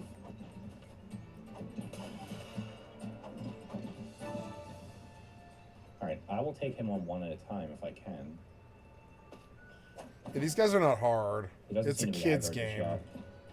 It's not Dark Souls. Alright, I gotta stop taking. I'm literally just taking damage because I'm face tanking everything. That's gonna end up hurting me at some point. What is this? Oh, is this a health file? It is, and you probably shouldn't use it this early. Oh. Alright, we're back up to max health. He's gonna die to this I'm gonna thing, hit isn't max he? satiate. I bet he is. Oh. Yep, he does no damage to Great it. Axe Gremlin. Oh my god. Run! If the game was cool, it would knock that tree down. Like Valheim. Is he tired? Valheim's better than this, and that's my problem. If I'm gonna spend a time on a game, yeah, it would be like Valheim, I would think, because it does have the depth. Those guys, I like Coffee Stain. I think they really try for depth in a real, verifiable way. Maybe I'll explore the city for some metal. I don't know. It appears that my bike has been stolen or used. I don't know. Maybe someone came over here and stole it for fuel. I don't know. I don't care. Maybe it just was so long that it decayed. That is also possible. That sucks because I didn't get the fuel out of it, but also fuel's not really a problem, honestly. Which is rare. Fuel is usually a problem. Nice. I mean, yeah, harvest all, clone all, and just run again because it seems to be working really well. And I always have food to eat. And it doesn't appear that I have to water them or anything, so works for me. Yeah. I'm glad I built this little garden because it does keep this whole shebang running. If I didn't have this food, it would be a nightmare. I'd be out like scavenging that gas station constantly, being like, why can't I find any food? The water's fine because I live at the river, but food, little harder on the zombie server these days. Okay, there's our run. Guess I'm gonna take a foot run over there to the gas station. I don't really have the weapon to do this, but that's okay. I guess I put my revolver away. I don't want to take a revolver for this. I don't want to, yeah, because I want to feel like I don't care if I die. I have a lot of fuel for some reason, but that's okay. Like I said, fuel's not really a problem. So. Which is, you know. Oops, wrong one. So, yeah. So I gave up on that. Yeah, like, is Valheim in 2025 good? Let's do like a Valheim 2025 review.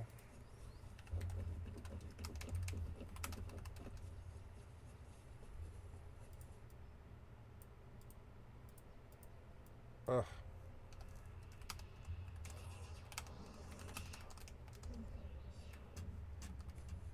That guy's like distracting me, but I don't care. I'm not being killed, and that's the main thing. This will kill me. That will get me killed. If any of them are runners, yeah.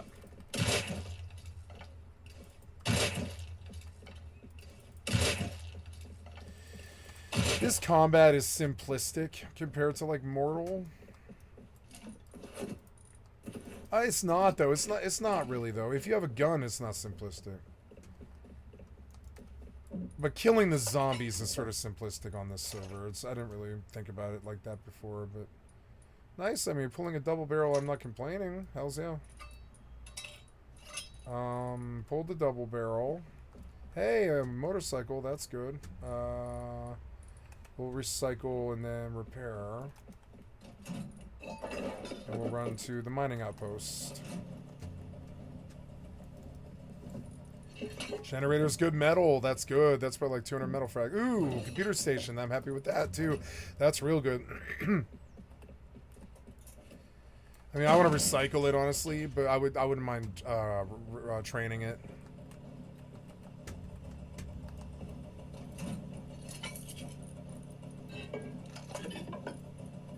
I got gears out of that suit, I guess, which is kind of odd.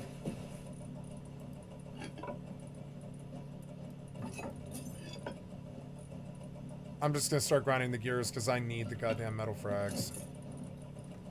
I'm gonna check my report. Horfire does live near here, yeah. So Horfire moved into the city, which is fucking annoying. I killed him at that other monument. He must be farming that monument. He must be that one on the river, maybe. That hasn't gone away. He must be doing some kind of stealth camp in there. So he must live at that base, which is why I killed him at the other place. No, that's Lemon. It's Lemon. It's the stream sniper, and he lives here, and he's building sulfur so he can raid me, which is so dumb. I don't care about that. You go right the fuck ahead. I'll just build another base, or leave the wipe. It's the end of the wipe. It doesn't matter. Just get more levels. Gonna prep for combat here if he is showing up on the report.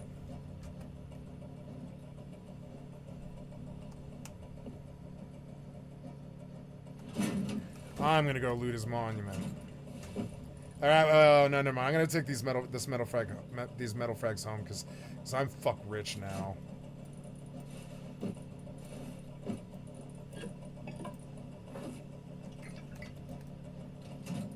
I can't believe I pulled this much cloth out of those fucking suits. That's insane.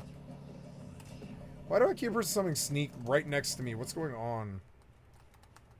Why are you sneaking? Oh, because you're like low level? Oh, because there's like foamors and stuff, huh? Well, anyways, kill... I mean, man, the storm didn't come, did it? Maybe I should try and kill some foamors. So, ooh. More loot. I guess it wouldn't be bad to maybe climb the building. Because if I can get him in range, I can shotgun his ass.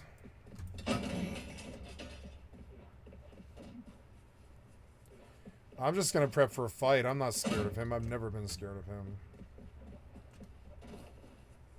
Kicked his ass yesterday or whatever.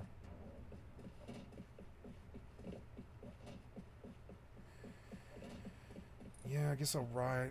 Let's see. The gate will give me a gear, and the gear will be metal. Or not gear. Is it gears? Yeah, it is gears, isn't it? I think so.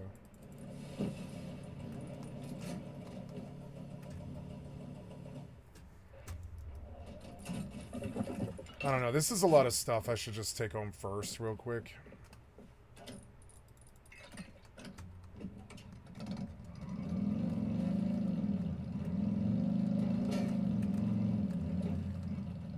He can kill me, but I don't want him to get these metal frags. Metal is so fucking annoying.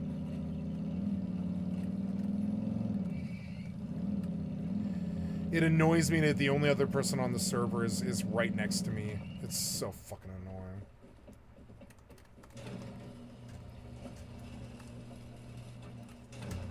But that's the point. That's what they want. I don't care. Like, I don't care. But I do, and it does annoy me. Like, it irks me. Because it's like, leave me alone. I don't do anything to you. Let bygones be bygones, pussy. So there we go. Okay, so I need to research this.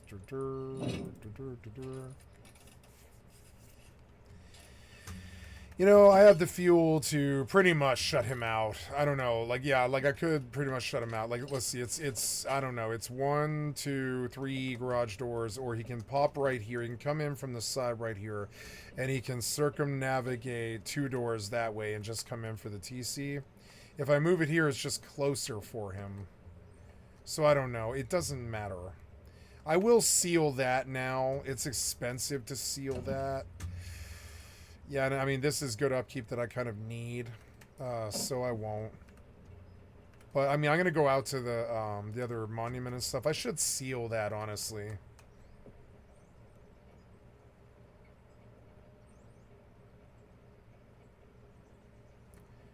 Like,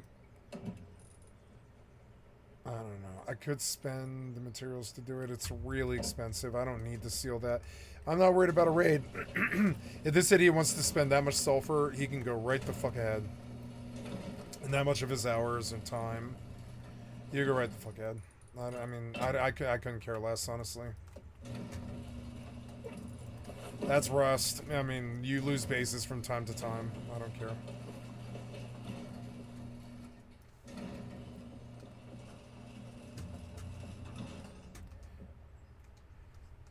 Okay.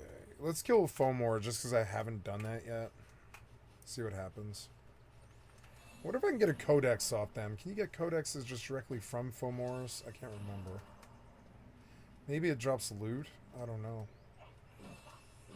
He's chunky. No, he's not.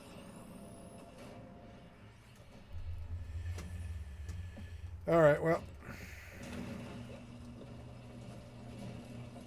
Thought I saw movement there, but nope. Maybe Horfire is just a rando, or didn't I trace that back to Lemon? I think that's Lemon, isn't it? Yeah.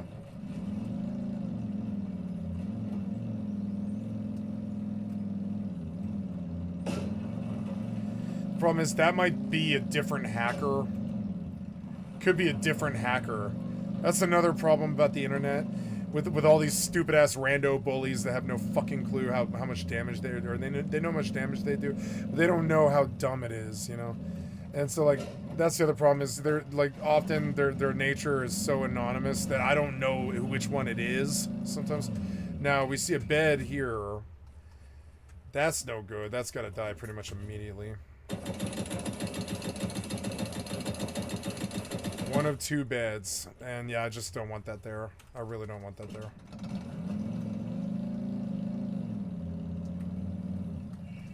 Is that your fucking trampoline? You better put another one down. So yeah, is that your little like trampoline? You better put another one down.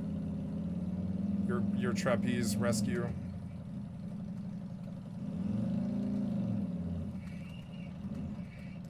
Now we come to the monument and pray he's there. No. Make it easy. There's a lot of them. So I will maintain my distance here. The runners will catch up quick. Yeah. Tense, but I got him. When it mattered. Nope, gotta charge more than that. Got him. That's the runners, which is good. Now it's a little bit easier.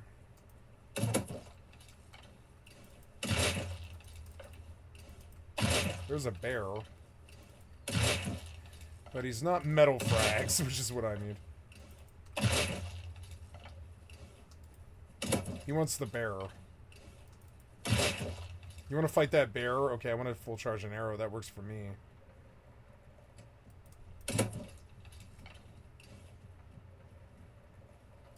Fucking missed him, son of a bitch.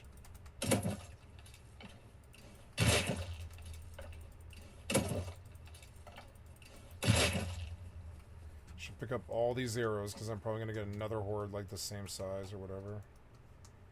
Come on, I'm running around with a bow and a shotgun. You should come take it from me, bitch. Come on. Scared.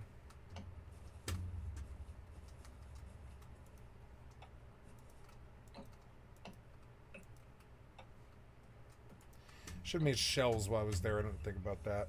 Because I actually might really need them. I don't know. I don't think it matters. You can have the shotgun. Consider it a gift.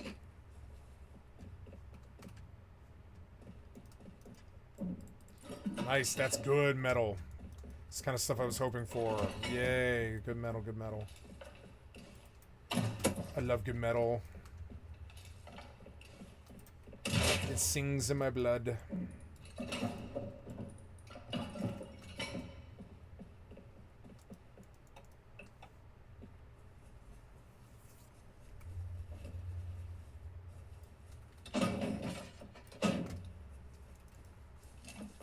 Ooh, nice food.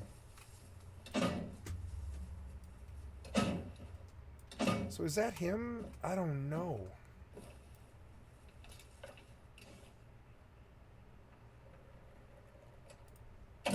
Oh.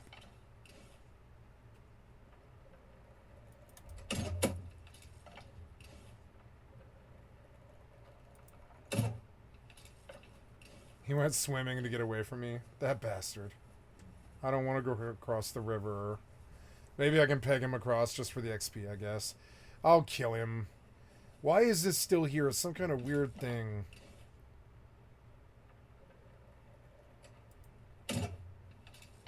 Like, I want to take a closer look. Now, the last time I killed this guy was, like, right here. So I'm just, like, a little bit nervous right here. What is going on with this place? There's, like, a bed here. Why is it still here? Why is this not... There's no decay. It's because this base was a hacker base, and the admin wiped the base. Look, there's something over there. Oh, no, yeah, there's, like, a desk.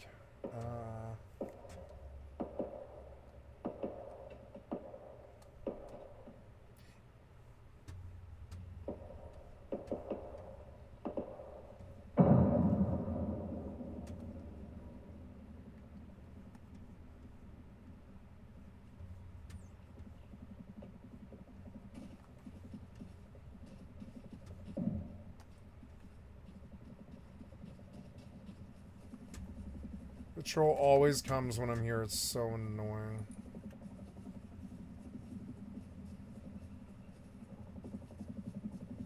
Stupid bear went across the river. I wonder if I can hit him. Oh, close shot. Oh, it was so close I almost hit him. I don't know why Rust's bow feels better to me, but it does. It feels super much better than, like, Mortal. I think after some points, though, in the chart, it might feel better.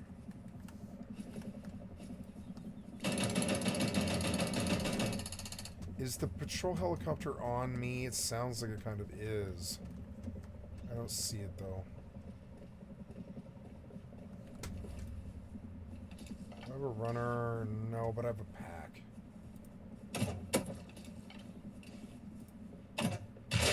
Nice shot. 31 arrows.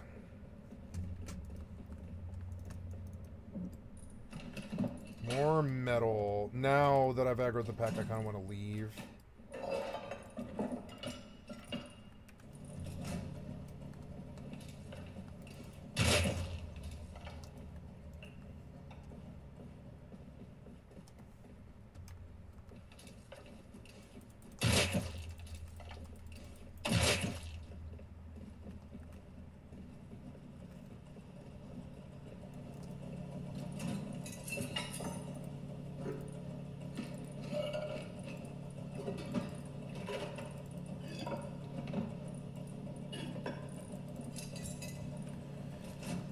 Hoping for a little bit more metal than this, but oh well. I wish you could recycle like the motorcycle somehow. Oh, what was that? Oh god, where were you from? I didn't see you. What the fuck was that? Where did you come from? Did you spawn in? You must have spawned in on top of me.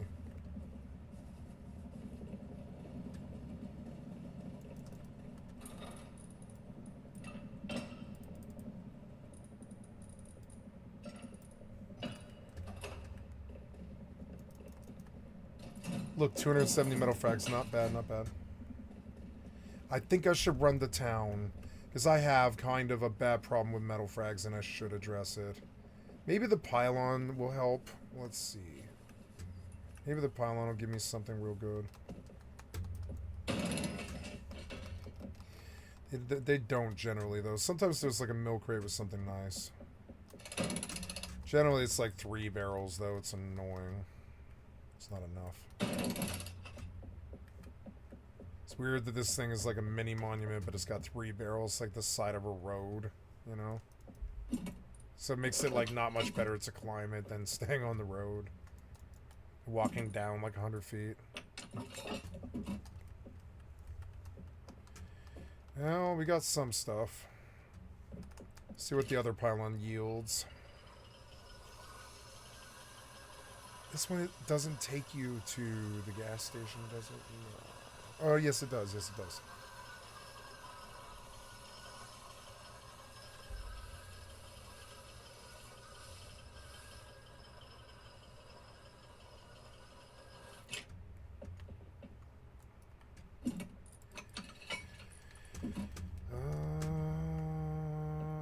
Come on, give me some metal. Oh, don't fall. Gotta sit up.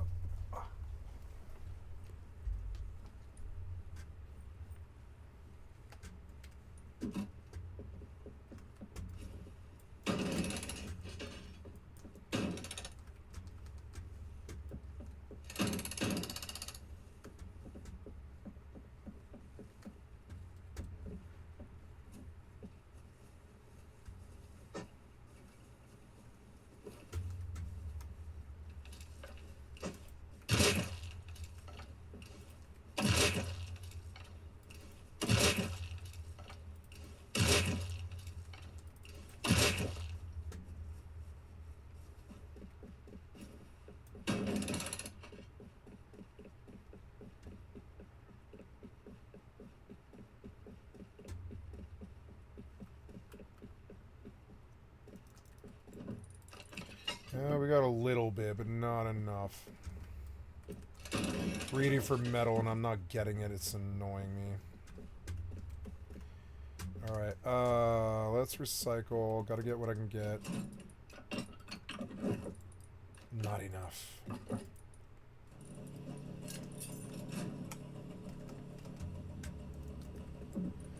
Not enough. Need metal. Damn it.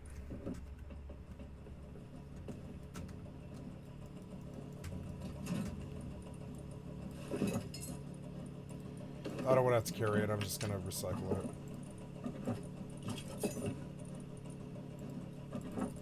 A little bit more. Starting to get a little bit more. This is the fastest way. It's like way faster than trying to mine it.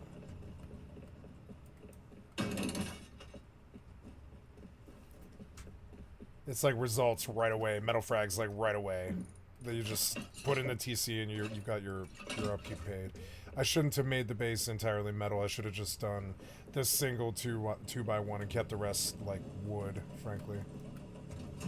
Because they can burn through wood. I don't care about that. But getting through the high qual, I should have just made the core high qual and left it the rest of it like stone. The stone's also kind of hard to get if you don't live by outposts. Excuse me. I guess I do need to recycle one more time. And we are pulling more metal, which is good. Yeah, I'll take it. That's metal. I'm happy with it. Yeah. More stuff. Give me more stuff. Maybe this guy is just playing the server. I don't know. But I wouldn't be surprised if he's just farming sulfur to raid me. That's what they generally do, frankly. That's what it's always been, usually. So, I don't know. I've seen him fail horribly a bunch of times. Like a bunch of times.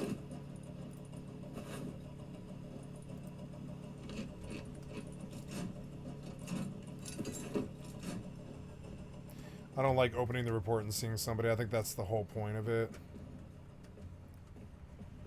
But I also don't care. 1,000 metal frags is good. That will stave off what I need to do. Where did I leave the damn motorcycle? I can't remember. Was it at the other place? Did I ride here? No, I rode the pylon out. Yeah. So, just walk home, I guess. Because I'm not losing this metal frags. I'm not doing it. Watch for the door gank here, because you don't know if, like, you know, if the guys moved in while you were away. Could be at the door here. Could be up there on the bridge trying to fire a bow down at me.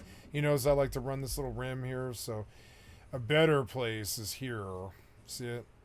Oh, jeez, that startled me. I mean, it's not bad. It might actually be fast to get back the way I'm going.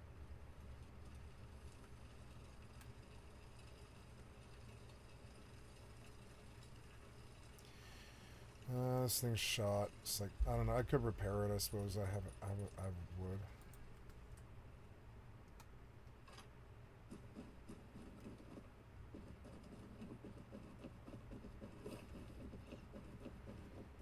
Okay, watch those doors, watch those angles, corners, anything like that. Nothing. Alright.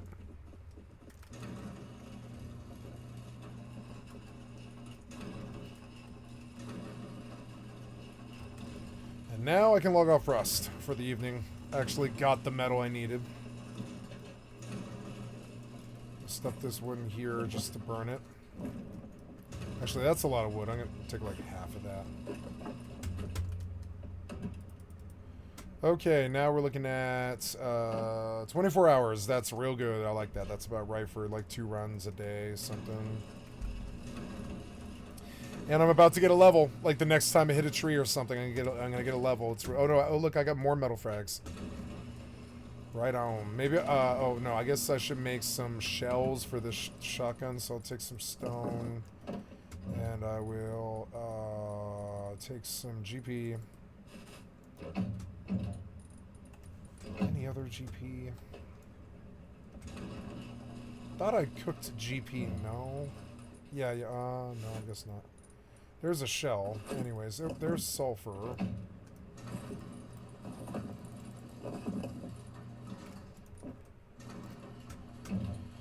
So.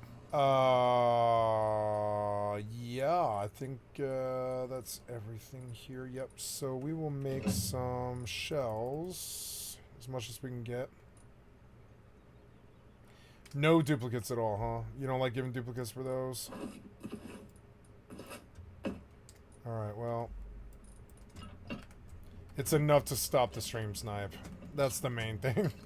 I'll stick a gun in his fucking face. That's the main thing. Even on the poor server. So...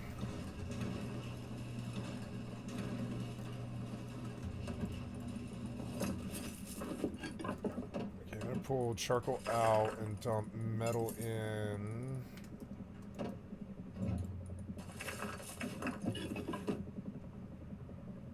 Okay. I hate the sound of the helicopter, and I'm done with this run, and it's about to be sunset anyways. So we log. Go play a different game. I do not maim Rust anymore. Not anymore.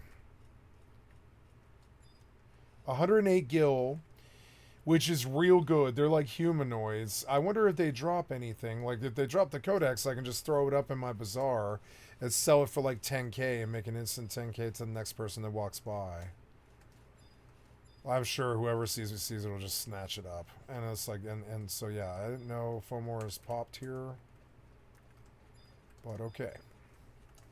Stacks of Moroboro vines might actually sell on the market. Maybe there's a desire for them. I don't know what they're for, but they do vendor okay. It makes it like I can make gil while I wait for the thunder elementals to pop. Could go on Starfield for the rest of the night, which isn't very long, like an hour and a half, something. Could go on Mortal and kill bandits. There's my kitty. Let's go kill bandits. Let's get rid of this fan. Before you sit on me, kitty, I have to stand up. I'm sorry. BRB. Excuse me, kitty.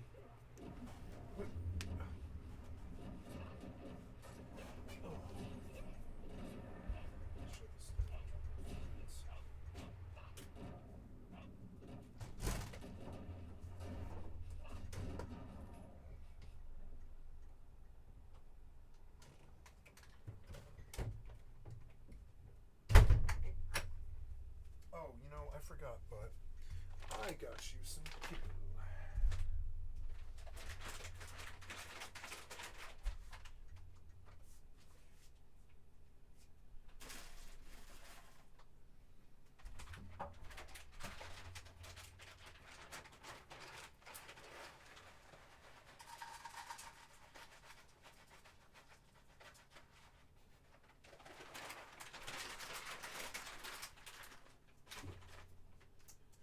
Some kibble for the kitty. And I guess I'll try it out now. While I'm up, I don't have anything snacky at all, do I? No. I could make a tomato sandwich, that would be valid. Make a tomato sandwich for dinner, or I'll just wait. I'll wait until midnight. I'll eat something. I'll cook something. Sorry, kitty. So, fan needs to be off.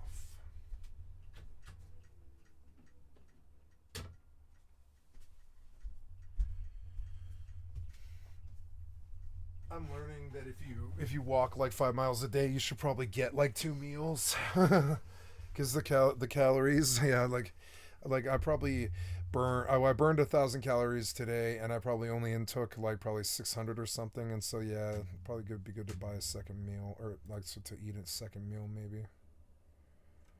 But I will lose weight doing this. Man, I haven't been to Deep Rock Galactic in a while. That might be a fun game to return to. How is Deep Rock Galactic in 2025? Valheim is a game that took the industry by storm when it released. People praised it for Oh, all the listen to his elements lisp. I can't listen to this squeaker in his lisp. He must be 15 years old. Okay, so here we go. Valheim will never be the same, revamping the combat system with a new adrenaline mechanic. Oh, cool. They're doing the same thing. Powers, and added all kinds of new content. Oh, really? features, Okay. weapons, and Hey, kitty. and Hey. way more. in its brand Before new you sit on me, update. I gotta go get something to drink. Kicking things off, 2 new creatures were added in the bear and Vile, and another existing creature got a big overhaul. The bear can be encountered in the Black Forest and appears to pack a serious punch and may rival the troll in terms of fear it will put into players. Defeating the bear will give you his hide, meat, paw, and a chance at his trophy. The meat can be cooked on a campfire or iron cooking station, making for a nice, quick, healthy food, but it is not included in any other food recipes at this point. The other recipes will be used to craft a brand new armor and weapon, as we will get into in a moment, but also a bear rug, which is the first carpet to also serve as a seat. Much worse are the Vile, which appear to be an undead version of the bear, but these found in the plains and appear to only spawn at night. Defeating them will give you the same hide and meat, but also the Vile ribcage and a chance at their trophy. Each of these creatures do have a chance to upgrade to 1 and 2 stars, and weirdly seem allied to each other, despite the bear, I believe, being part of the Forest faction and Vile undead. Neither of these are tameable, unfortunately. Before getting to the new armors crafted with the new loot, the Ghost got a shocking visual overhaul, looking way better. But that wasn't all, as finally the creature has a loot pool and a trophy and ectoplasm that we will put to good use shortly. The first of the 2 armor sets is the bear armor, composed of the loincloth, headdress, and patterns of the bear necklace, which require hide, blueberries, and a bear trophy to collect the full set, which I strongly recommend you do, considering its set bonus. This armor will likely enable a bit of a glass cannon build, making you 25% weaker to all physical damage, but more than make up for it with 30% health regen, 15% stamina regen, and a 10% increase to your slash and chop damage. Second is the Vilebone set, made up of the Vilebone cage, chest piece, drapes leggings, and visage helmet. This armor serves as the natural upgrade from the bear with a similar set bonus, but this time giving an increase to blunt and pierce damage, but also buffs health regen by 20% and stamina regen 40%. A single piece of clothing was also added to Hilder's shop and is available without delivering any chests in the sweat band, which appears not to do anything aside from make you look like a stud. Before diving into the 18 new weapons, you may have noticed item stands got a buff and you have new ways to style your hair. Firstly, 3 new hairstyles can now be chosen in your character creator, not to mention 5 new beards to choose from. Item stands got some quality of life enhancements, now requiring you to hold interact to remove items from them, and some items can now have their orientation changed. On the left of the screen are the items that can now have their positions changed while on the stand, and these items on the right are the ones that have been added to the pool of items that can now be mounted. Of the 18 new weapons added, only half of them are really real. but more on that in a moment. As part of this update, both a Battle Brother and Archery target were added. The Battle Brother will require the ectoplasm from the ghost we saw earlier, and once Okay, filled, kitty, will sorry bob about around, that. attack you if nearby, and allow you to attack him to test your weapons, and yes, you can level your skills against him. The Yeah, you want to archery visit? range functions Come visit. similarly, but with ranged weapons, Come see you me. can score from 1 to 10 Hey. based on how close you are Hi. to hitting the bullseye. A score of 10 is harder than you think. So hard that I nearly didn't believe it was possible. Arrows will be collected here and can be retrieved once done. Like your buddy, archery and crossbow skills can be leveled by shooting the target. To use on these dummies, as well as your Viking pals, 9 dummy wooden weapons of most classes were added that deal little damage, but will make for some fun collectibles out there for the completionists among us. The wooden sword can be crafted at the workbench, while all others must be found within chests across the world. Oh. The mace I found inside a jogger village in the meadows, spear in a Black Forest tower chest, sledge in a chest near jogger spawners in the swamp, battle axe inside the chest of an abandoned cottage don't in the scratch me. mountains, Don't scratch me. Akir in the plains, both inside a sealed tower and fueling village Don't chest, scratch me. and greatsword inside the Don't mistlands of scratch Western me. mines. The other 2 in the knife and axe I could Don't not scratch find me. for the life of me, and after searching the ashlands and everywhere Stop I could scratching think, me. I gave up and had to spawn them in. Stop, If you stop, found them stop. in your world, let me know in the comments below. Aside from the joke weapons, a brand new Thank class you. of weapon were added in blob bombs, of which there are Ouch, 5 varieties. stop. After defeating the Elder, you'll be able to purchase pork Kitty, vials get off and me. use these vials combined with ingredients You are- found in you are- various you are biomes stabbing on a me with your workbench to claws. craft blob summoning weapons. In the swamp, you can summon blobs or oozers with the poison and elite poison blob bomb. The mountains, a brand new creature in the frost Thank blobs you. that drop crystal. Plains, a tar blob bomb summoning growths. And 5th, in the ashlands, as you might expect, a lava blob from the blob bomb lava. These are really fun new tools in our toolbox that could be used to help farm resources or distract our foes. I like this and yet game. they have nothing on the next 4 weapons added to the game. This game's way, way better. It's like way better. It's basic and it's kind of cheap and it's a good game, but it's, you know, but it is a good survival game. Probably better than Craftopia, really, in terms of its like depth. It's a very long I game. think our prayers have been answered, and that 2 new fist weapons have been added to the game in the Black Forest paws of the bear and the plains vial maul paws. Naturally, these will be a product of the new bear and vial, and will make the fist weapons much more viable and pair nicely with their corresponding armor sets. In addition to those, another neglected weapon class in battle axes has received support, adding a new axe to both the plains and mistlands in the black metal battle axe and skull splitter. Both of these have the same moveset as the battle axes you know and love.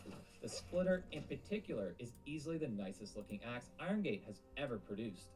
And it doesn't stop there for two-handed weapon enjoyers, as the movement speed penalty using both two-handed axes and hammers has been reduced from a 20% movement speed penalty to 15%.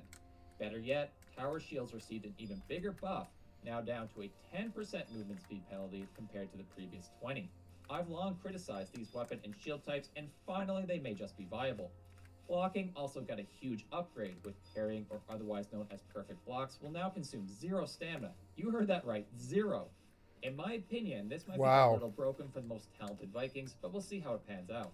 Further, dodging got a massive buff, as well as a new skill being added. When successfully dodging an attack you otherwise would have been hit by, an audible whoosh sound will be heard, and you will be returned a small percentage of your stamina. By increasing this skill, you will reduce the stamina required to dodge from about 10 down to 7 at level 100. Third, and perhaps the most transformative of all, is a change in hitboxes against enemies on slopes. Going forward, hitting enemies should be drastically improved, especially beneficial in biomes like the mountains and mistlands, and making my beloved spear even better. You can even hit corpse piles with a spear now. Amazing! Bone piles too, which can now also spawn in brand new meadows POIs in these tiny little battle arenas.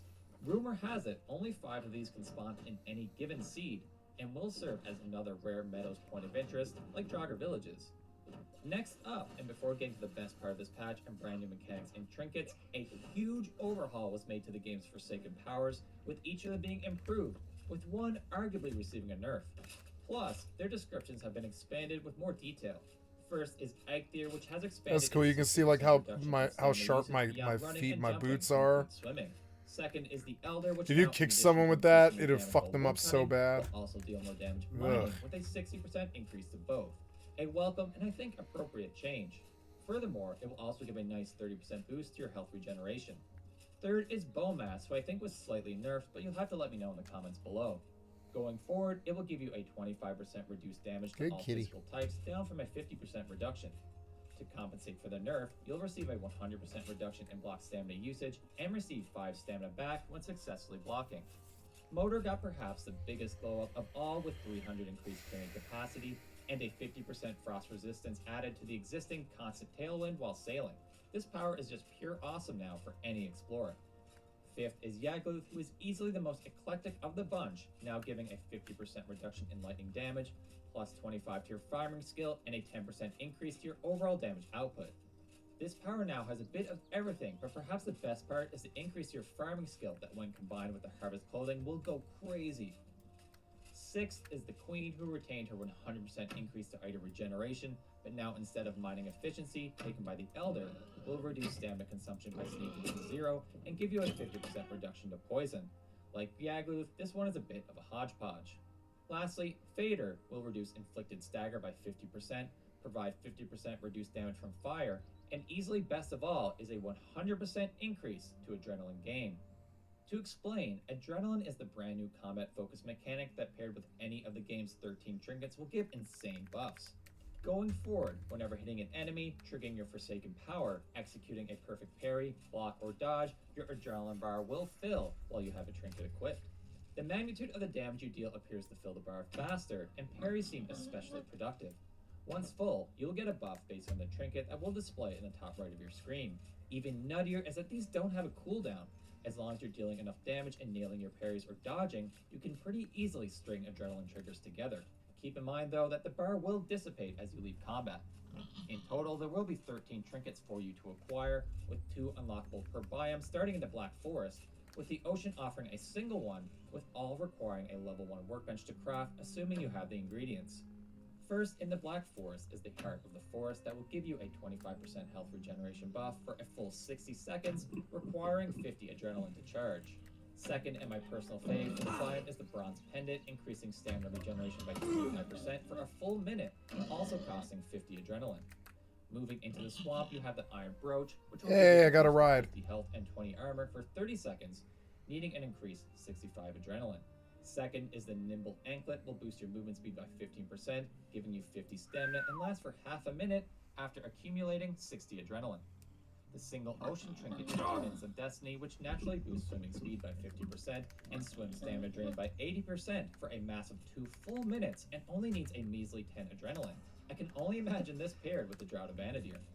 The Mountain starts with the Crystal Heart and functions similarly to Bone Mass's Forsaken Power, giving 25% reduction from all physical damage for 50 seconds, but does take a whopping 80 adrenaline.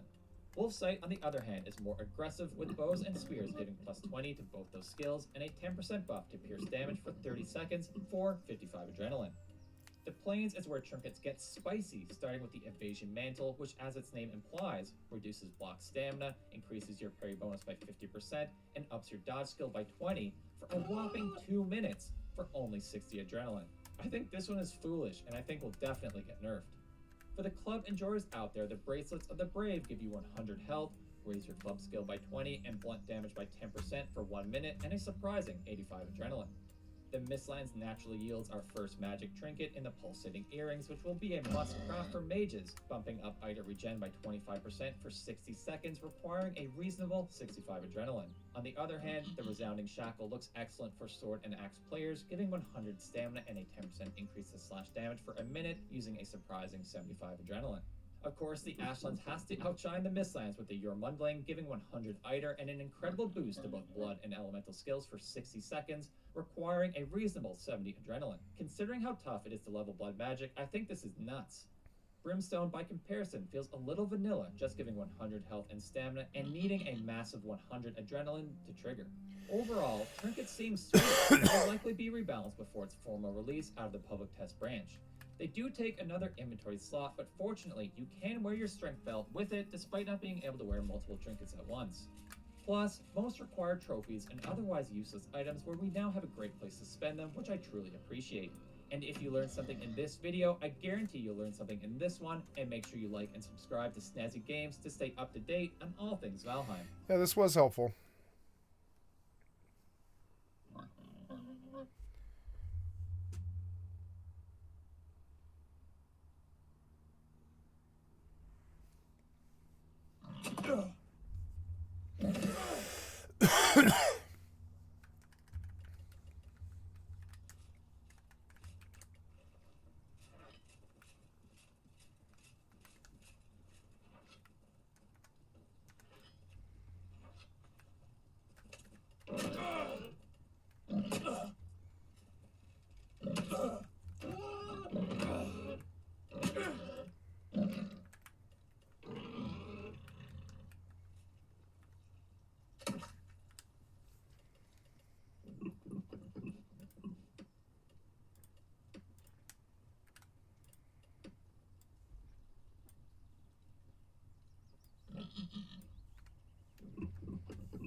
Oh. Purr, I love you, kitty. You can come back if you want. I mean, I don't know. I thought you were moving. Huh? I'm not going to touch you all night. I'm going to play video games, kitty. I'm sorry. I'll listen to you purr. I love you so much. Yeah, I love you, kitty. I love you. Man, you purr loud, kitty. Damn, there's like lots of them here.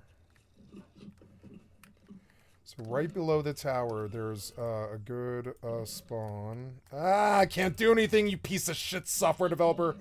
Fuck, stop.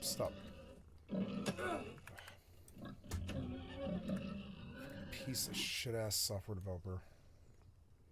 Anyways,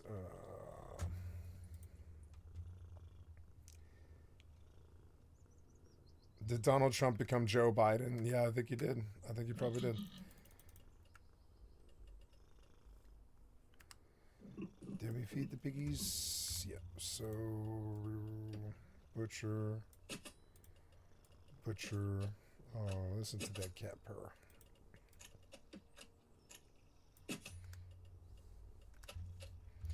Thank you for not scratching me, kitty.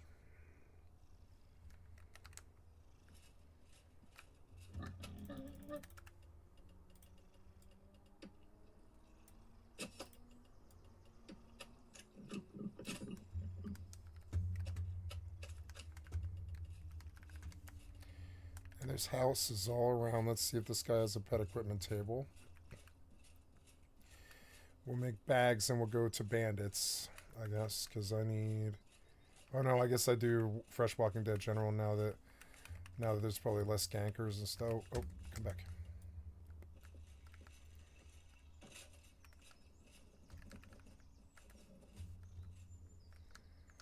What happened here? Oh, stop.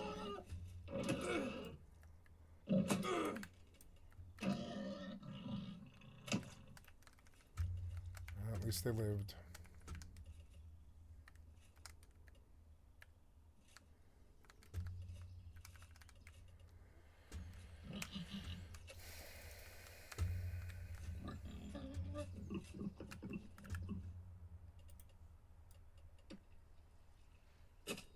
Oh, she's a good kitty.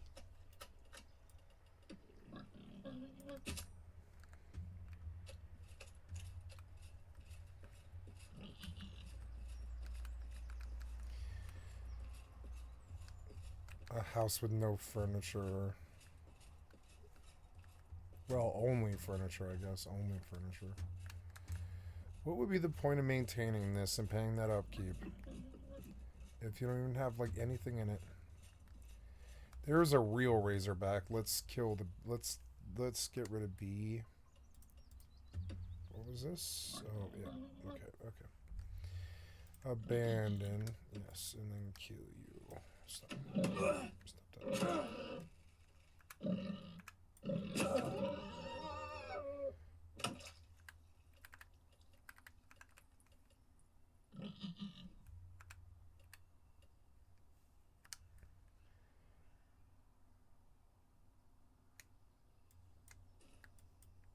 Oops.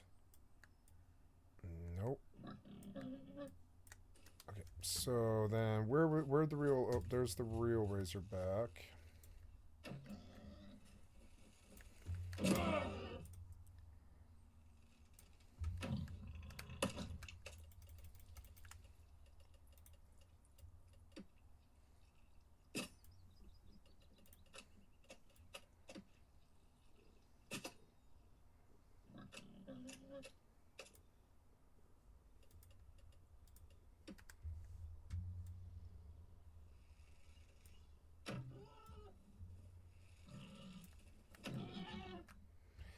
Got 2 real Razorbacks.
30 and 37 is good.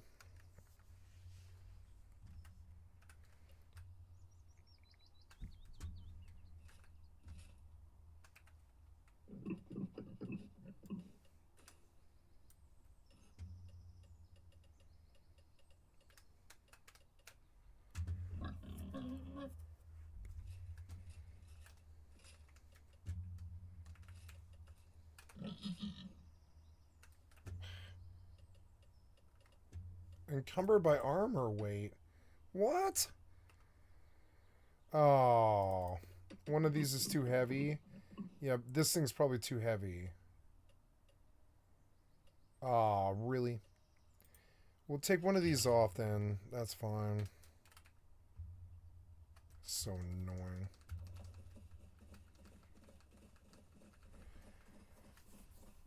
Maybe I should unlock heavy armor training a little bit more.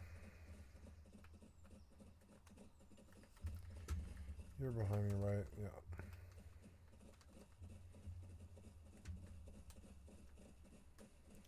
I really wish there was a way up this damn mountain. It annoys me so much.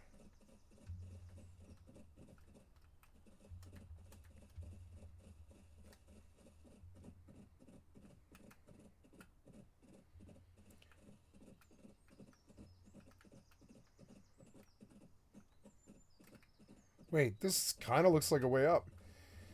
So, oh, okay.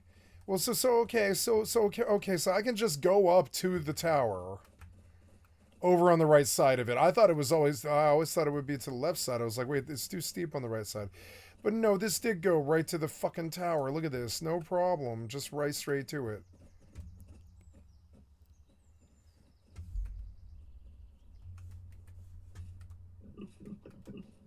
Oh, out of my fucking way.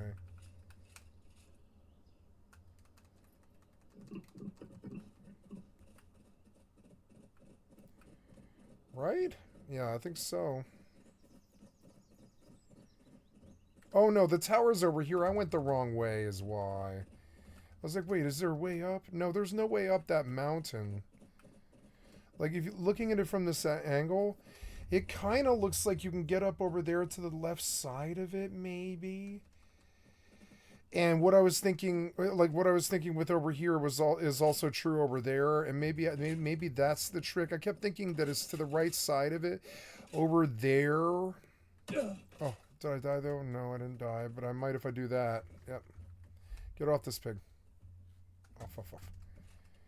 Was it you that got hurt? Yeah, I think it is you. Yeah, it is you.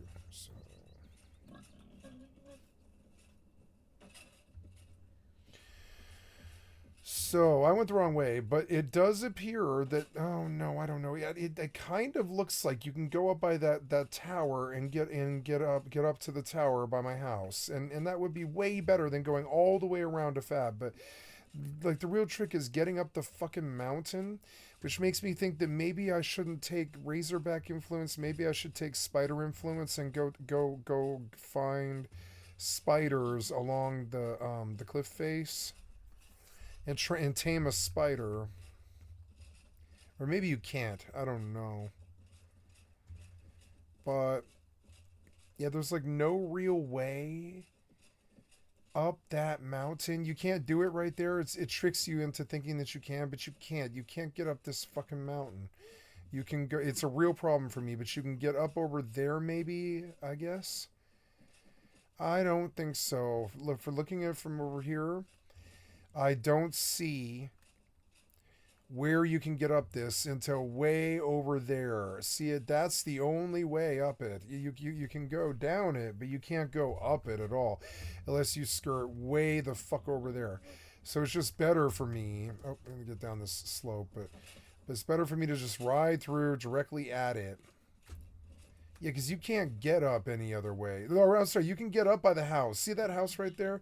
You can get up by that house, I think. No, that's just like where I mark that you can get up.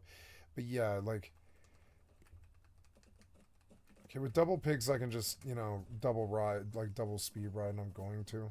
That's like the main reason to have two of them.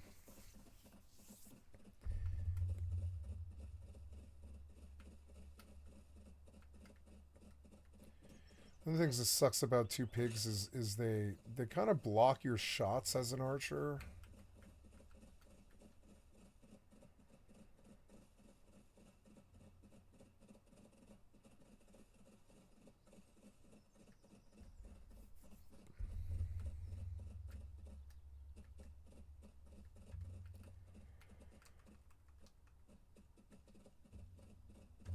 So, but I like got where I was aiming in like, I don't know, 2 minutes, something. Yeah, like it didn't even take me that long. Yeah, and the way up the mountain is over here by this single house.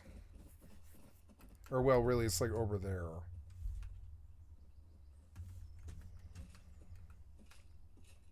Gotta go craft bags for these pigs. Maybe this guy has a pet equipment table, because I would like to just go to work, like killing the Walking Dead general and not even stop at my house. Is your house open? Do you have a pet equipment thingy? Rat King is a terrible name. No, you don't have anything in here, huh? You're poor. Why buy the house then? Seems weird. Weapon crafting table. Oh.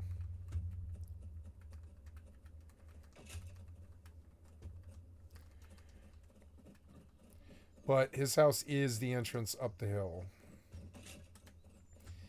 And it is a good landmark because if I memorize the way up, I won't ever have trouble getting out of here again. This is it. This is the easy way. You just aim upwards and it shoots you up the mountain like this. This is the only way. This is the only way. And then I stumble around forever trying to find it. And I need to just memorize where the fuck it is. For some reason, my brain struggles with it because of the way the mountain works. And then you come up at Tribe Rats. I'm going to switch pets here.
A chess piece. I gotta find a chess piece that's light enough to wear.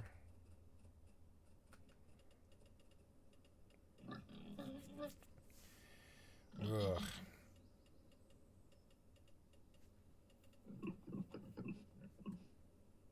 It's better. It's not amazing, but it's better because I can wear it at least.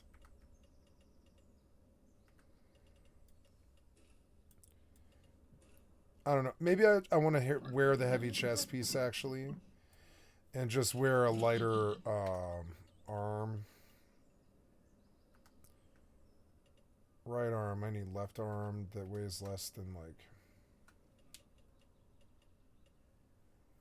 There, we could do that.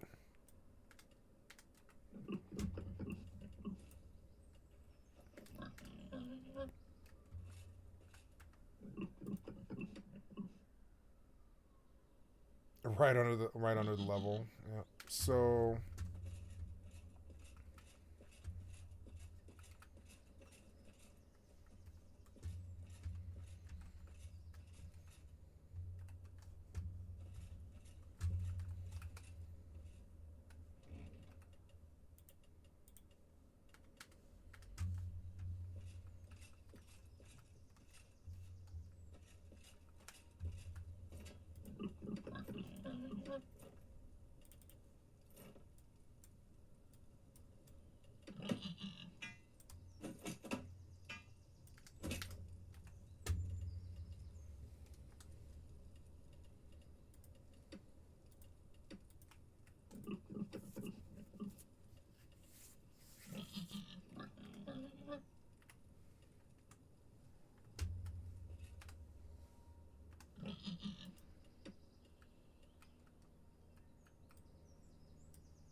I hear sirens, like a lot of sirens. Like on the highway, maybe.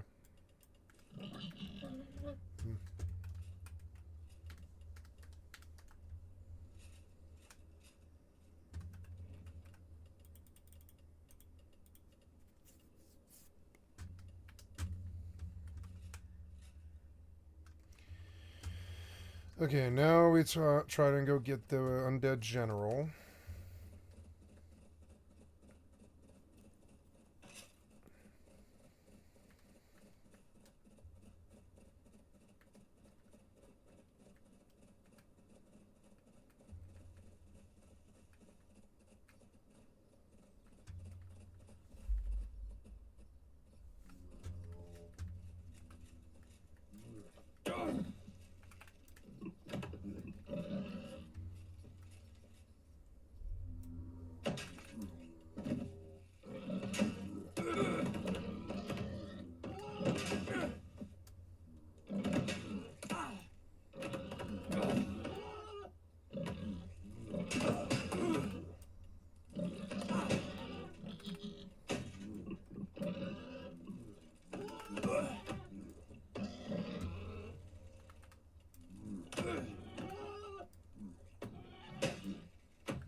No!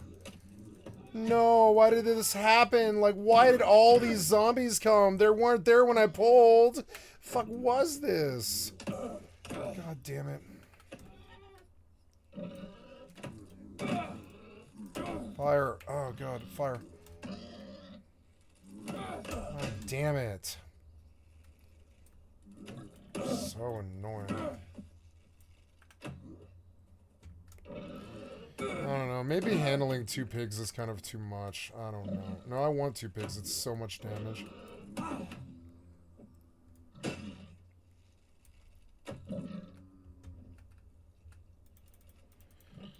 let's go take all of this stuff and cycle it.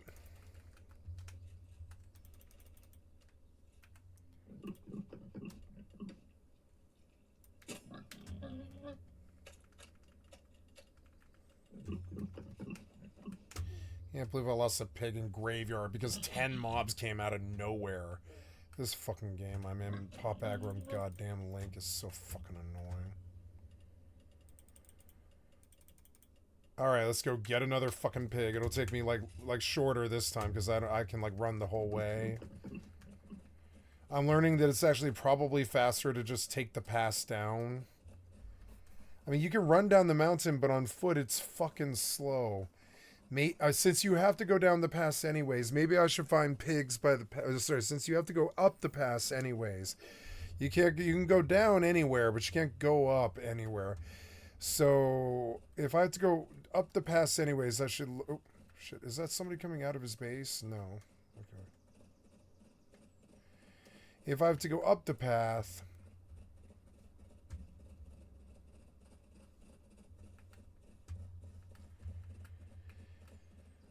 then I will find pigs by the path.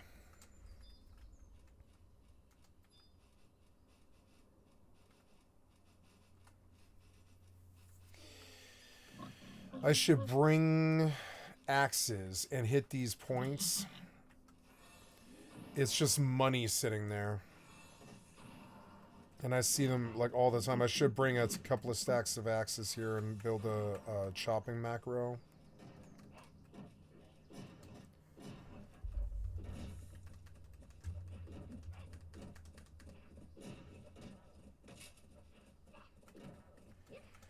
I look to even a while here.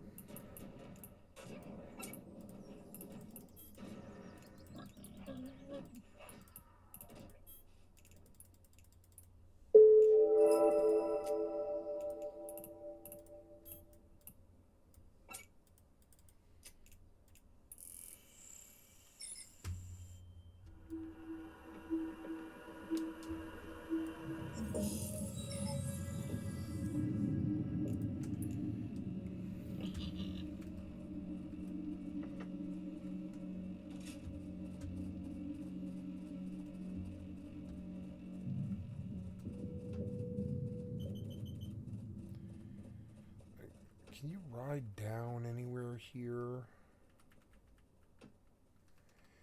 It kind of looks like you can ride down right here without problems, but I don't think so. I think you will have problems. Like, I think I'm supposed to go up further to the rat. Yeah, the rats. What's that sound? Oh, is that someone hitting the... Oh yeah, someone logging. Oh, fall damage. Where am I now?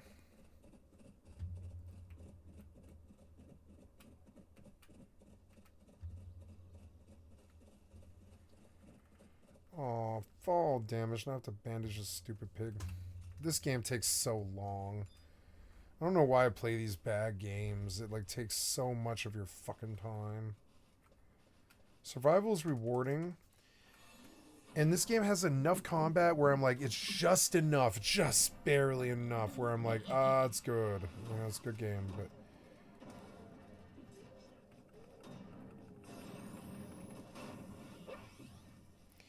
My holy attack actually really hurts these things. Can I steal from them? Probably not, huh? I can mug them.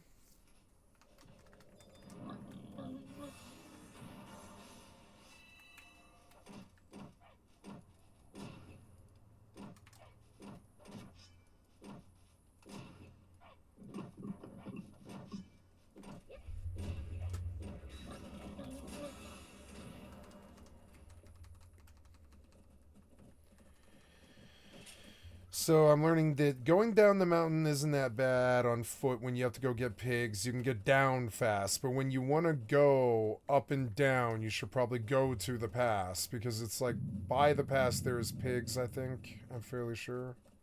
Maybe not, though. I don't know. I can't remember.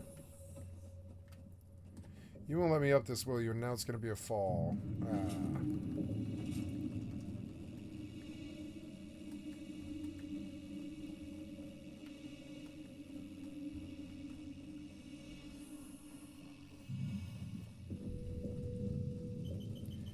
The game doesn't look that good. It looks good to me when I look out on the vista and stuff, but the game doesn't look that good to me like it did like 4 years ago. Now it's looking dated again, and I think it's going to look dated fast. Like in like a couple of years, this game is going to look so fugly to me. It already kind of does. It looks fugly to me compared to like even Once Human. It doesn't have the same high-res textures at all. It is like, these are like low improved textures, and they're okay, but they're not amazing. This was the path down. We rode it back up. It's kind of deceptive the way it looks. We're looking for pigs, but we can't fall. I'll replace the pig I fucking lost to zombies, of all things. Hey, they're all real, though.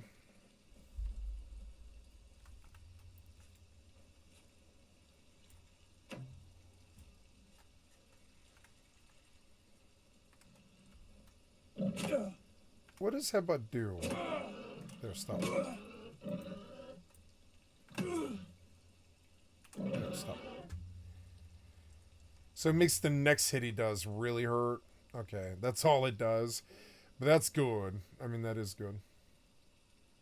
No, don't aggro. Don't kill my pet.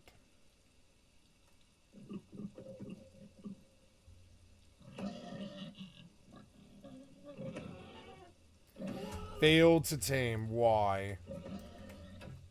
It's so dumb. Fine, kill this guy.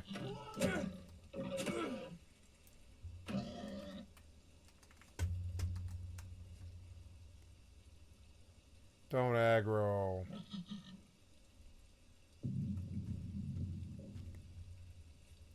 Ah! I broke the tame for some dumbass reason. Is he gonna run? Yeah, he's gonna run, isn't he? No, no, he didn't run.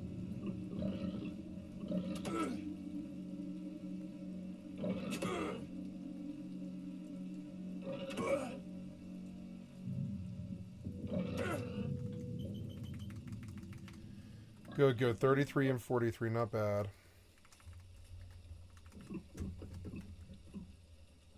Oh, I don't have his bag. Where's the bag at? Oh, no, his saddle there.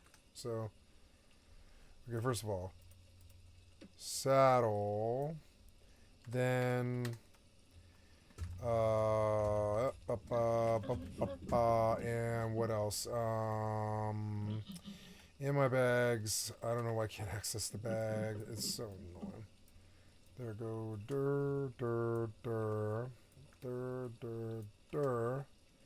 and we fed both of them.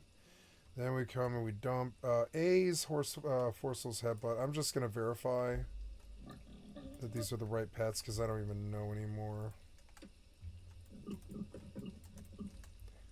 So then we come and we rename this one to be. Now, what else do I do? I put A's Headbutt on 4 and A's. Oh, A Fight Back or A Concentrate. Oh, it's A Fight Back. Yeah. So 4 and 5.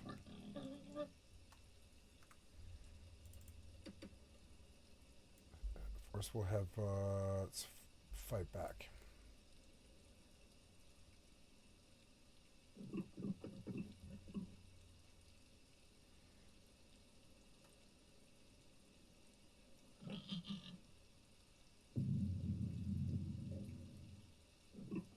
Fight Back.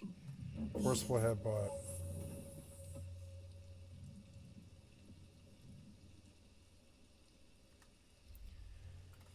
I mean, I do have another ability. I could go 4, 5, 6, 7, 8, 9. 4, 5, 6, 7, 8, 9. 4, 5, 6, 7, 8, 9. 4, 5, 6, 7, 8, 9. But I mean, how am I supposed to shoot a bow while I'm doing that? I think 4 is enough as it is.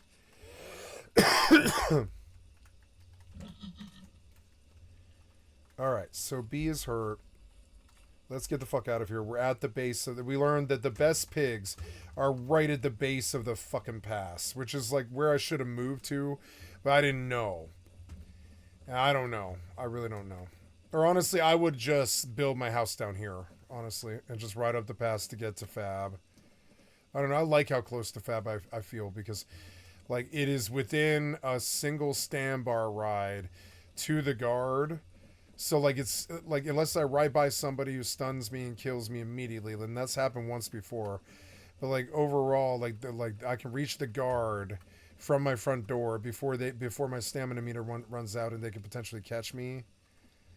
So I made the mistake of running really close to somebody who just somehow managed to melee me. He meleeed me, and I don't really understand that. I didn't go close to him. He meleeed me, I think. Or his friend shot my pig with arrows, I think, or I don't know. I don't really know.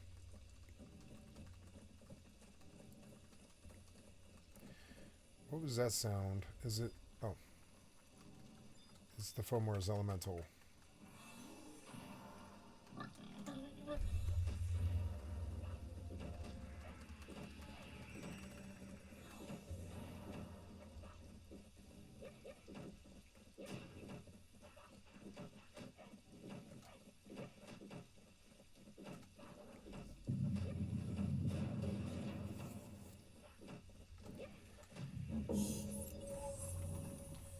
That guy dropped Revival Tree Roots.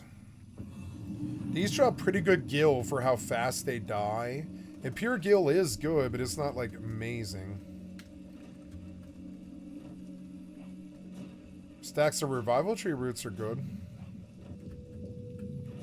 Oh, that wasn't too good. That damn near killed B. Get off B. Bandage B. Get on A. We're going back to the fucking graveyard again. I wish there was razors up on this side of the mountain, but I don't think there is. It's such a big, pointlessly empty game, but I mean, it's not pointless when you see all the houses and everything. There's, you know, like, people need room. But it is sort of needlessly, pointlessly big.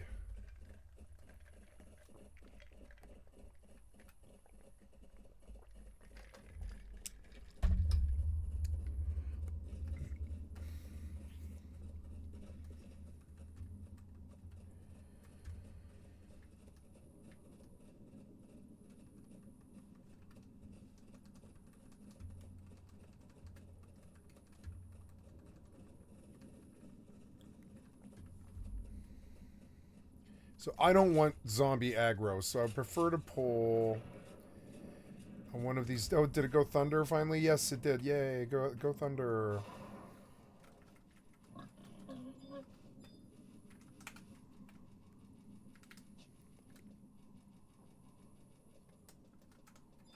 Yay, Thunder Elemental. I like this camp. It's peaceful. I don't feel like I'm stealing it from anybody. It pays off clean because these things, like, they will add up. They add up to like 50k or something. Oh, B is hurt again. A, B, got a bandage B. Okay, so go 6, 7. Did that work? B, fight back. B, forcible headbutt. A, fight back. So I go 5, 7.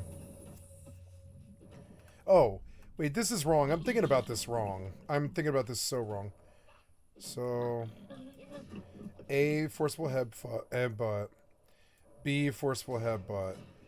B, fight back. Oh, sorry. A, fight back.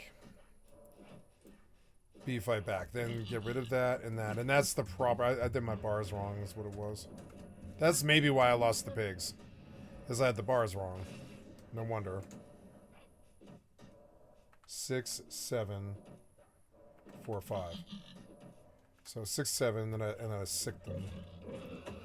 And for 3 seconds they fuck shit up. But their real damage is forceful headbutt.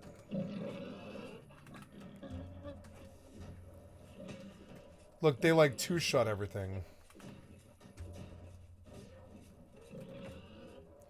47, 38. That's really good.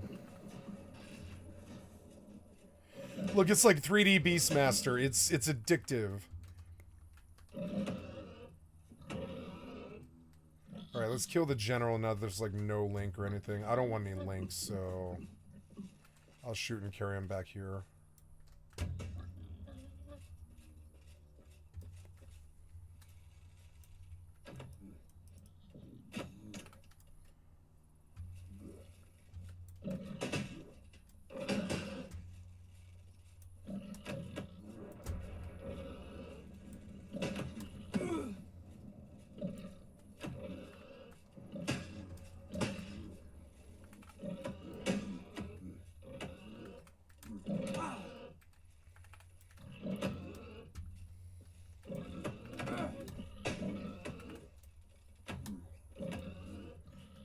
Damn, they chew through General really fast.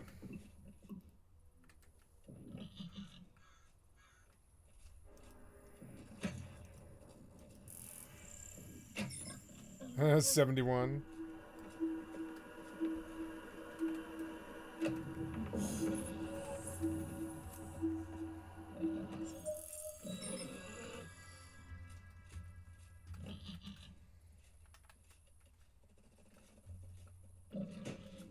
I love this. It's like 3D Beastmaster. I finally got what I wanted out of the game. Honestly, I could just run around here getting like really steady, fast, like glory out these. They don't really take much damage.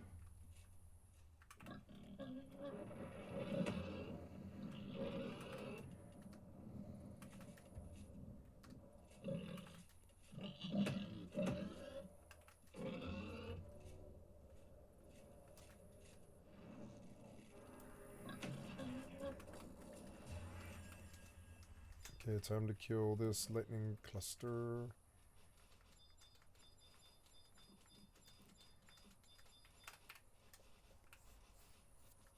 Maybe I should heal the pet before.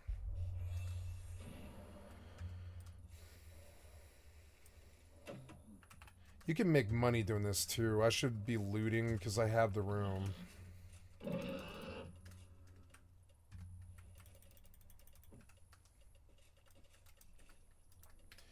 Yeah, that stuff like Icarus starts to stack up.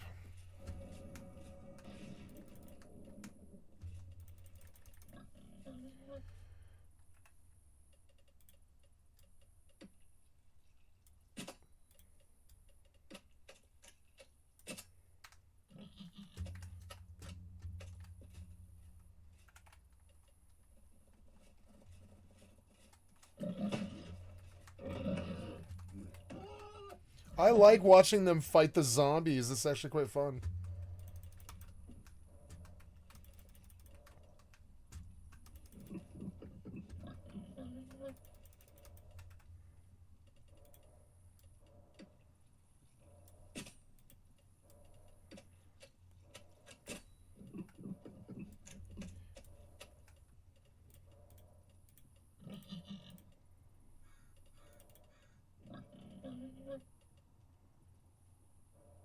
Wait, that vendor's for 10 silver? Okay, well then I'll keep it then. Fuck it.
Maybe I should take them to the basement. Kill scoundrels, because they're like easy and they die fast. Yeah, did I leave a whole bunch of bodies there? I suppose I probably did.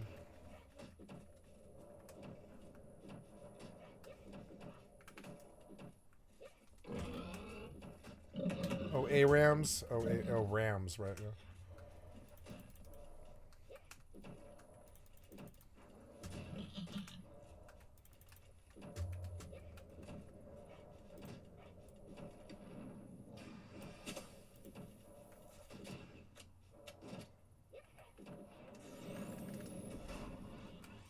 Nice. By the time I kill this elemental, the other one's up. I could just chain and chain and chain and put up like fucking 10 stacks of these or something. Look, that one dropped 3, which is like, you know, that I don't know what that is. That's like, well, yeah, that's like 1/4 of 14K. So whatever that is, it's like 4K. Yeah, it's like 4K. Each one of these is worth 4K. That's good money in Final Fantasy 11. It's like genuinely good money.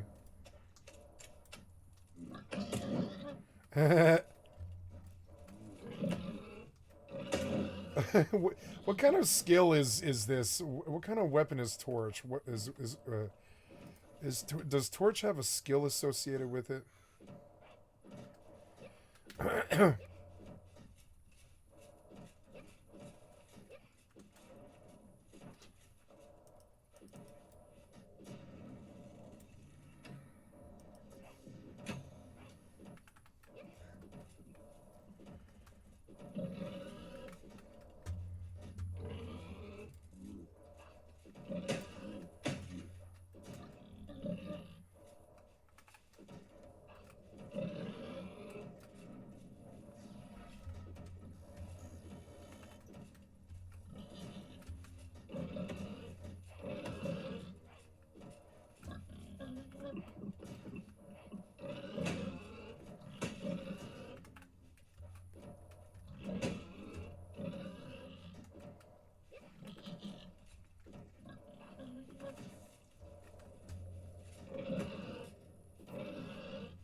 Yes, I'm going up. The edits are faster, though.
Why is there a springbok in here? Nice, I killed him.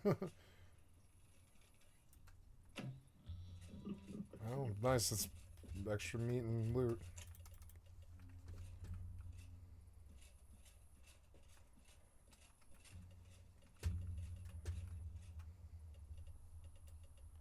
really wish it would open those in different fucking things and lock them somewhere. So annoying.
Oop.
My sheep died of old age.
Damn, I do good damage.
That's fun, seeing their little meters go up.